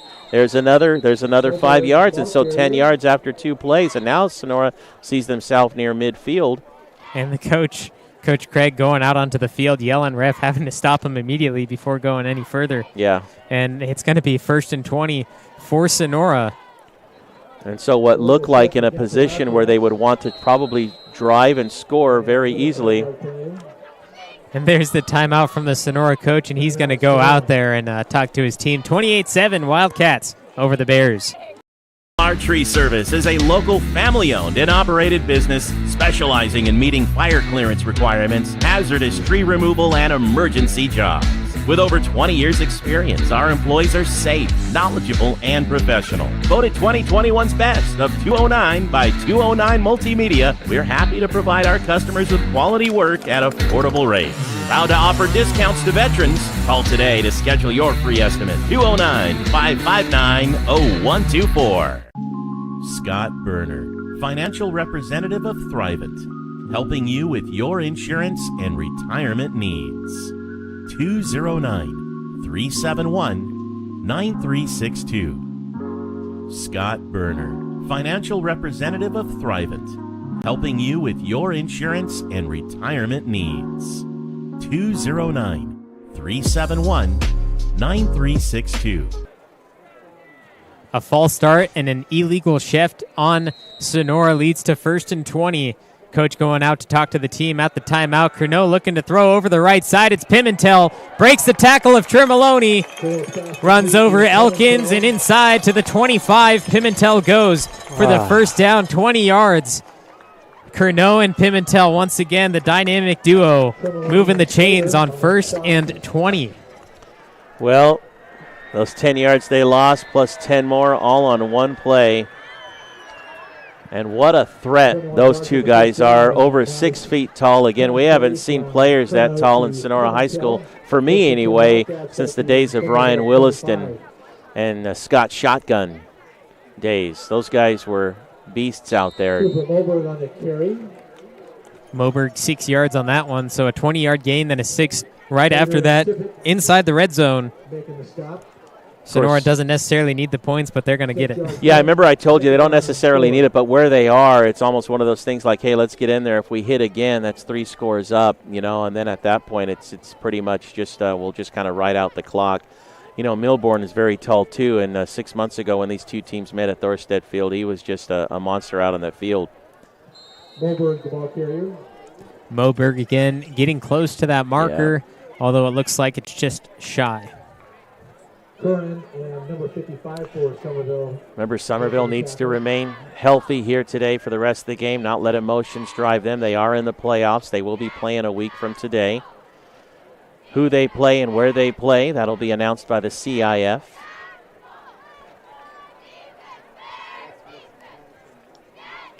And we'll watch as both these teams head into the postseason, as well as Argonaut, another Motherlode League team, right? 3 teams from the Motherlode League going into the playoffs. Up the gut and stopped at the line. That time a new look. That was number 44, Aaron Greenway. Greenway, one of our key players during pregame, not getting a lot of snaps. Surprised by that, as he is the main running back, 6'3" senior, playing his last home regular season game. Yeah, it has been a quiet night for him, and it could be very well that Sonora said, hey, let's put S so-and-so out there. Let's see how we do. If we jump out there early, we'll continue to rest some of these players who we're going to probably use big time when playoff time comes around. And, of course, we see him take a snap or two here right now. And he's back in there in the tailback. Leveros almost jumping the line. And there's Greenway. No, a quarterback sneak. Curnow right side into the 5. Curnow, the ball carrier. Great ball handling, faking even me out, and I'm just sitting a few yards away from this play, and they actually caught me off. You have to watch the hands of the quarterback on the snap to see who has the ball and where he's going. And, yeah, you know what? Had he not been caught from behind, that might have been a touchdown. And I think they got the cameraman, too. They were still looking at Greenway as well. Yeah, it's easy to do. You have to really watch the hands when you watch Sonora. You got to watch the hands on the snap. You got to keep your eye on the hands and just key in on the ball so you know who's got it at all times. And right now they're just letting the clock run now because within 5 yards of a touchdown, now they can let the play clock run out. Greenway hit at the line. Oh, another quarterback keeper. He's in the end zone. Curnow gets into the end zone for the touchdown. And I lost it again. I kept my eyes on the ball like you said, but it still tricked me out. I don't think you did, Leaf. Curnow puts another 6. I'm going to stop talking about myself. A great play from the Sonora offense. Yeah. Yeah, it's a wonderful quarterback keeper. That's the thing. If a great quarterback with a Wildcat offense can pretty much fake you out every time. 6 plays and 36 yards for the touchdown. And Blackmore for the PAT. Nearly blocked every single time, but he puts another one through. 35-7. 8 minutes remaining on NorCal Sports TV. Caldwell Insurance, our local team, is dedicated to providing you with quality personal and commercial insurance programs. Whether it's for your home, autos, farm, or business, our professional team of agents can find the best protection at a competitive price. It's our family-owned and operated agency that will provide you and your loved ones protection under our roof. Give us a call at 209-532-5102 or visit our website at caldwell-insurance.com. Hey Bears fans, Sindelar Plumbing, a local family-owned business, is proud to support tonight's Bears football broadcast. If you find yourself needing a plumber, call us first. A simple faucet installation, a new energy-efficient water heater, or a new residential and commercial plumbing project, we will help with them all. With over 20 years of plumbing experience, look no 35-7, a quarterback sneak from Curnow puts them up in this position. Summerville to receive. 8 minutes remaining in the fourth quarter, and Summerville still looking to make a statement. They possibly, most likely won't win this one, but still trying to make a statement against Sonora, the crosstown rivals. Sonora will go to 8-0 against Summerville, but Summerville's time is coming soon. Receiving the kickoff, number 11, Jordan Cribbs. Nice to see Cribbs back out there again. He limped off after the last run back and kick return. He didn't get very many yards on this one, but decent field position for the Bears here from their 29. 8 minutes to go, and I'm sure they put together a series of plays. And you're right, it's like they need to focus and continue to play their game. They're playing a great team. They're playing a team that moves up in the division, as they'll remain in their division going into the playoffs. And so Summerville's got a great chance in the postseason against the teams that they'll be playing against, because they've been playing against big boys all season long. 4 receivers in the slot. Warfield gets it on the right side, and he's taken down, caught from behind. And when I say that, I don't mean that these players are smaller than them. They're all about the same size, weigh about the same. I just mean when they talk about big schools, they have more students to choose from for their teams, and that's how they make the difference between the bigger schools and all. No gain on the play, 2nd and 10. Summerville looking again. It's Leveros scanning the field. Hit as he throws over the hands of Cribbs and hits Tommy Warfield in the face mask, and he knew that it wasn't going to come for him. Got some flags down after the play. It might have been a little chatter there. Referees didn't like either what they heard back there. It could be some unsportsmanlike here. Again, emotions are going to start to fly here as we get closer toward the end of regulation. Saw the pass was intended for Cribbs, I believe. Oh, it was they called it pass interference. And let's take another look at that one play. I'm not sure if it was intended for Cribbs or for Warfield, but it hit both of them. Yeah, Leveros just chucked the thing because he was hit. There's one, there's two, and Warfield wasn't ready. Hit him in the face, and Jack Team gets the pass interference call. Well, that's huge for Summerville. That's a huge benefit for them. I don't know if it was or not, but we'll take it, right?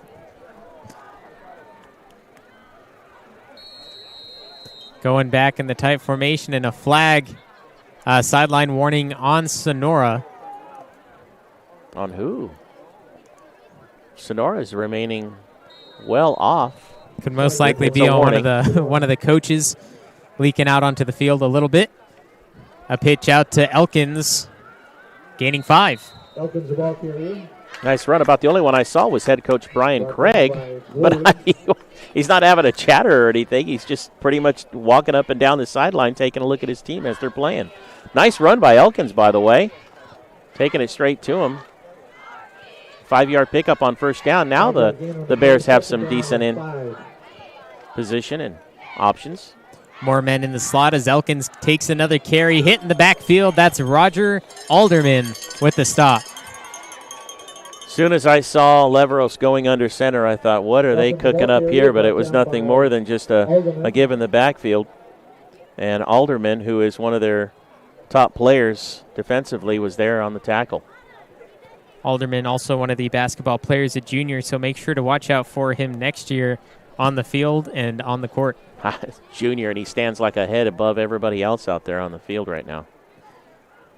He's also one of those players who can take over for the Gabe Milborn, although more of a bigger player size-wise, where he could make more of a defensive stance instead of on the offensive end. Well, he's the size of a tight end, is what it appears to me. Oh. And a timeout for Summerville as they will have it 3rd and long after the break.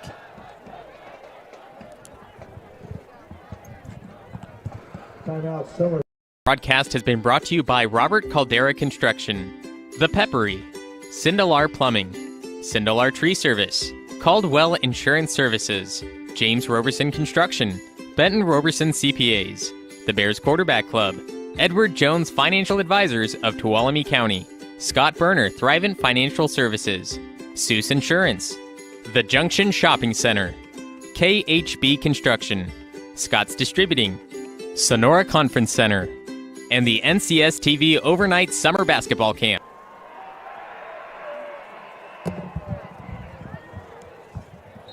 Six minutes, 7 seconds remaining in the game. Sonora leads 35 to the Summerville 7. And Summerville just looking to put some more points on the board. This one got away from them. Plenty of time left on the football game for Summerville to play their game, stay focused, continue, run the plays. Coaches calling timeout, wanting to regroup, making sure the players are still, their head is still in the game. Isaiah Foley moves out to the right side. First time in the game for him as Leveros fights for the first down on 3rd and long. Very nice, strong run by Leveros and company there. I like it. Getting the extra yards they need. Getting the push. Look at the blocking scheme. Nice, clean play. Even clean defense, but Summerville was able to just capitalize and move the ball. I really like how Summerville plays football, and I'm really looking forward to seeing and watching how they do in the postseason because they have got such a great nucleus group of players. And they all know where each other's going. They listen. They follow Leveros' lead. Elkins breaking free, gets around the outside and finds Team as he just drops to the ground after the 10-yard gain, excuse me. I mean, look at here. Look at the heads-up play here. I mean, they've tried this before and it hasn't worked, but let's try it again and see. And there's just a turnaround of Elkins. You know, look at that hole.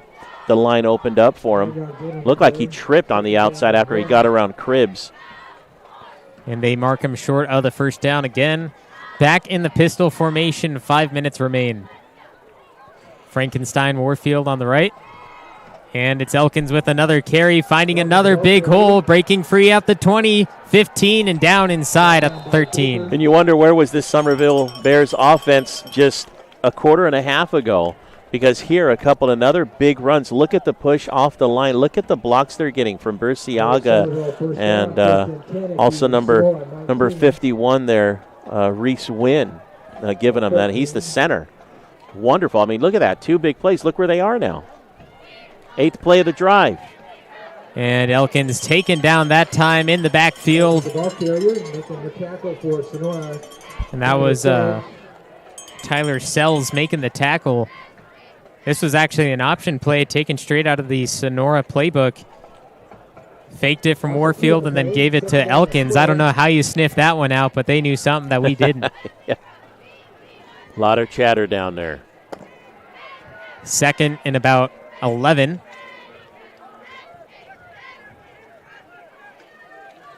Frankenstein wide out to the right, and they have triple options to the left. Elkins moved to his right. Quarterback draw, design play, hit up the line, jumping for more, and down at the 11. Nice run. Remember, Summerville started this drive from their own 29. 9 plays into it, 10th play coming up, and they're at the Sonora 11. Gain of 4 on the play. They're down in 7. Personnel change for Sonora. Pimentel going in for Jared Franklin. They've ran 9 plays and have gone 60 yards. I mean, you're talking 6-7 yards per play on every carry here. You know, still playing their game. And no big personnel changes besides just one here and there for Sonora's defense. The same defensive players they've had all game. They need 11 more to go to get into the end zone. Alderman pushing. Leveros in trouble. Horse collar tackle. Pass complete to Elkins, and he goes out of bounds at about the 13, but Leveros slow to get up after Pimentel drags him down. I mean, can you find any player that is so committed and dedicated to the sport that he's going to take hit after hit like this, being chased down? Let me look up. I see Elkins. Let me throw it to him real quick while I'm being tackled down. I mean, on the replay, you saw the horse collar tackle as well. No flags down and resulted in a loss of yardage for Summerville. Remember, horse collar tackle, the hand has to be inside the pads and taken down that way and clearly put on the replay. 3 minutes left. Summerville 4th inside the red zone. Make your dream home a reality. Enjoy the excitement and luxury of the home transformation you have always wanted. At KHB Construction, we are committed to clear communication and unmatched craftsmanship, guaranteeing to give you the best renovation experience there is. You dream it and we build it. Visit kitchenhomeandbath.com today to start your very own design-inspired creation. Since 1968, Suess Insurance has been a leader in providing health, dental, vision, Medicare supplements, and life insurance to thousands of individuals and small businesses throughout California. Who wouldn't want the best insurance agent Yvonne has ever had? Suess Insurance Services is comprised of a team of insurance professionals ready to assist you with whatever insurance plan you may need, or perhaps you already have a medical insurance plan. However you look for your health insurance, online or offline, we're here to help you with all your insurance needs. SuessINS.com. Summerville on 4th down has one more play to try to either get the first or get into the end zone. They're down by 28 against Sonora, and Summerville does actually not have the guarantee for a playoff game. If they won, they had the guarantee because they would split the division title, although it's still yet to come out. It's up to the CIF to do those playoff berths depending on how the teams played. Sonora automatically gets one since they are the Motherlode League champ. As we see a flea flicker here, and JT Egger flips it back out to Leveros. He throws into the end zone, and it's shy of Wyatt Frankenstein. A beautiful play, but turning it over on downs. He had Frankenstein open from the moment he got the ball back. Frankenstein was wide open in the corner right here. When he gets the ball and looks, Frankenstein was wide open the entire time, and then he came back and cut back in, and the ball was thrown too short. So I didn't realize that Summerville didn't automatically have a playoff berth. I thought the top 3 teams, which was Sonora, Argonaut, Summerville, going to the playoffs. I'm sorry to hear that. I guess I didn't quite do my diligence. I think they still I just have assumed. A chance, but the previous anticipated spots had Summerville at the 12th spot, which is the final spot in D6. So depending on how the other teams did in D6, they may or may not have that spot solidified. Jack Team around the right side, and he gains a few yards. But yes, Sonora, they do automatically get the spot since they did win the Motherlode League title. But at the same time, they don't get to play teams like Argonaut or Estemba. They get to play teams in the D5 region. They get to play tougher teams. When they were back in the Valley Oak League 7 years ago, they're going to play the same teams like that, like Oakdale. So Sonora just doesn't have an easy ride into the D6 state playoffs. They're going to have to go up against all these tougher teams. Argonaut was a good team against them, but once again, Argonaut being that second seed, they're going to be playing D5 schools, and they're one of the top spots. They definitely have the program to do it. Sonora's been there before for years in the Valley Oak League.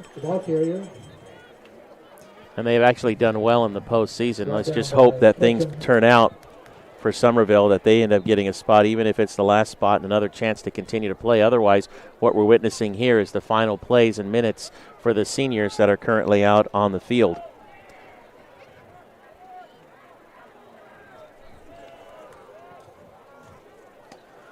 When we look back at the common opponents, which of course is the Motherlode League, Summerville, when they played Calaveras, they won 30-6 on Summerville's home field. We see another run for the first down. But Summerville, they won 30-6, and Calaveras is a heavily running team, and that's why I thought Summerville's defense might have a better chance against Sonora, because Sonora at the same time allowed 22 points from Calaveras, where Summerville only allowed 6.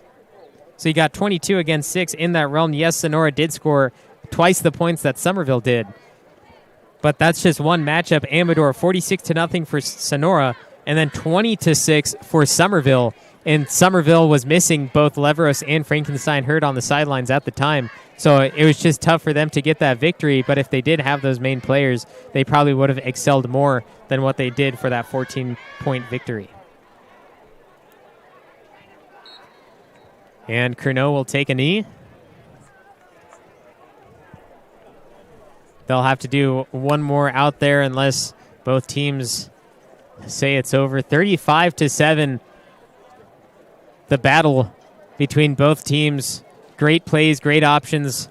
Offenses did well, defenses did well, but Sonora pulling off with the victory in the end, and that should be the final snap as 30 seconds remain on the clock. Make sure to join us for the post-game show right here on NorCal Sports TV as the field clears for the final time. We may be saying goodbye to Summerville for this season unless they do get lucky and get that playoff berth.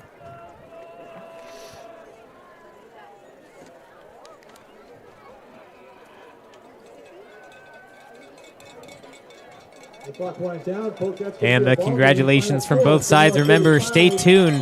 Post-game show coming up next.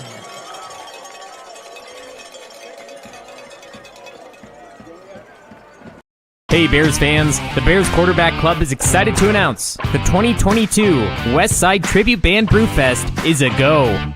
Great music, great food, great beer, and great friends all return to Westside Pavilion on May 21st. That's right, May 21st. No more midsummer heat. The 2022 Brewfest promises to be bigger and better than ever. So mark your calendar now so you do not miss out on this great time. See our Facebook or Instagram page for ticket options. See you there. High school football has a long tradition of sportsmanship, perseverance, and victories. The Junction Shopping Center has a 37-year tradition of providing the Sonora area with everything from groceries to pet supplies, clothing to banking, insurance to shipping, dining to dry cleaning, jewelry to flowers, and everything in between. The Junction Shopping Center supports Sonora Wildcat and Summerville Bears football. Scott's Distributing and Vending Service. For more than 23 years, Scott's Distributing and Vending Service has been locally owned and operated. Run by folks who have a vested interest in the success and prosperity of our local economy. Learn more about our full-line vending machine services, office coffee service, and janitorial supplies by visiting scottsdistributing.net. That's scottsdistributing.net, or by calling 209-736-0963. The crosstown rival game ends up with Sonora winning for the 8th straight time as they have been in the Motherlode League. 35-7 over the Summerville Bears. I'm Levi Flores along with my dad, Justin Flores. And, man, we had our pregame predictions, and, man, were we wrong. I guess 30 Summerville, 27 Sonora, just based off what I've seen in March and then what the teams have done this year. I was completely wrong, but the one thing that you were right about is that Sonora did win. You said 34-31. You were close on the points, off by 1, and you did go under, so you won $1,000 on the Price is Right. That's right. Yeah, I'm just sorry Summerville didn't capitalize on some of those drives. They could have. Matter of fact, 2 more drives would have put them at like 21, which would have been closer to that 31 that I predicted. But let me tell you something. In the second half, Sonora had the ball 5 times to Summerville's 4. The first half, Sonora had it 3 times to Summerville's 4. Both teams had the ball 8 times. And out of those 8 drives, Sonora scored 5, Summerville scored 1. So they both had even drives. Their defense was phenomenal. Summerville played their hearts out. They wanted it. Leveros, man, I need to shake that young man's hand. And for Sonora High, man, as always, they never disappoint. They run it flawlessly. The same coaches have been here forever, as you mentioned in the pregame. Robert Craig has like 95 and 46 or something. The guy's been coaching forever. The coach before him, Robert Singer, was here I don't know how long. It's like their coaches don't change very often. Their programs don't change very often. They are just solidified in the mother lode as a formidable force when it comes to football. So way to go, Sonora. And Summerville, way to go. A fabulous season. It's been so much fun watching them. Yeah, Sonora's going to move on to the playoffs. Solidified, actually. Summerville still has to wait to see what the CIF brings out in that D6 spurts. For Summerville, they have a few returning players that are juniors. Next year will be their senior year, and these are the people to look out for. Of course, Leveros, he's only a junior, played a few snaps his sophomore year when Jaden Brokini got hurt. And then you have Dean Tremoloni, also a junior, JT Egger, Logan Slater, George Henderson, which we didn't see out there tonight. He's been hurt for a few weeks now, but that was a big part of Summerville's defense, not doing that the best they can. Henderson always gets a lot of those stops. Kai Elkins also returning, who Nick Veach, one of the former running backs, told me once he grows up a little bit more, he's going to be one of the best running backs in the league. We saw him out there tonight getting as many yards as he could, just keep pounding and pounding, even though he was getting stopped at some points as well. And then Reese Wynn, of course, only a sophomore. I mean, he's been on varsity since he was a freshman. Yeah, the Wynn brothers are just going to keep battling and battling through, and they're former little Tuolumne Bears, too. They've been playing football a long time, and their dad coaches the team as well. So a lot of excitement for Summerville, a lot of excitement. And I think you mentioned it, but I may have missed it. You mentioned Leon Tippett, right?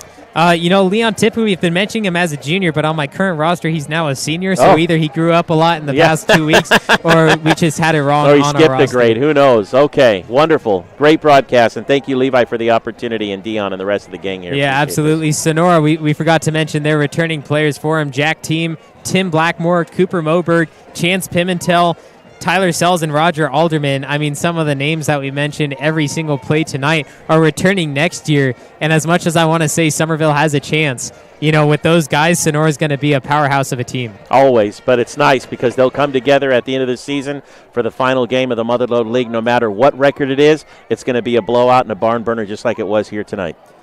Summerville advances to 4-4. Their last time that they had a winning record was 8-3 in 2018. Sonora with another winning record at 6-3. They go undefeated in league again. Once again, winning the Mother Lode League straight out. They are the lone winners this time. Back in April, they did win, but with the COVID year, they couldn't play every single team. And then the year prior to that, they had a 3-way tie as well with Amador and Argonaut. So this time, Sonora going to the playoffs, solidified. Summerville still have to wait and see. And just because high school football regular season is over for us, and not for them, of course, they have to go to the playoffs, that does not mean that you have to miss us. We have Columbia College basketball, Merced College football, plenty other sports to watch on NorCal Sports TV. Volleyball, of course, Columbia College volleyball, a few more home games. If you can't make it live at the Oak Pavilion, you can join us on NorCal Sports TV. But make sure you tune in to some of those local teams, whether it's here in Sonora, Tuolumne County, or out in Modesto, all of NorCal. You can join us there. Just because football is over, it doesn't mean you have to miss us. For Justin Flores, our producer, Dion, I'm Levi Flores. Thank you for watching Mother Lode Sports on NorCal Sports TV.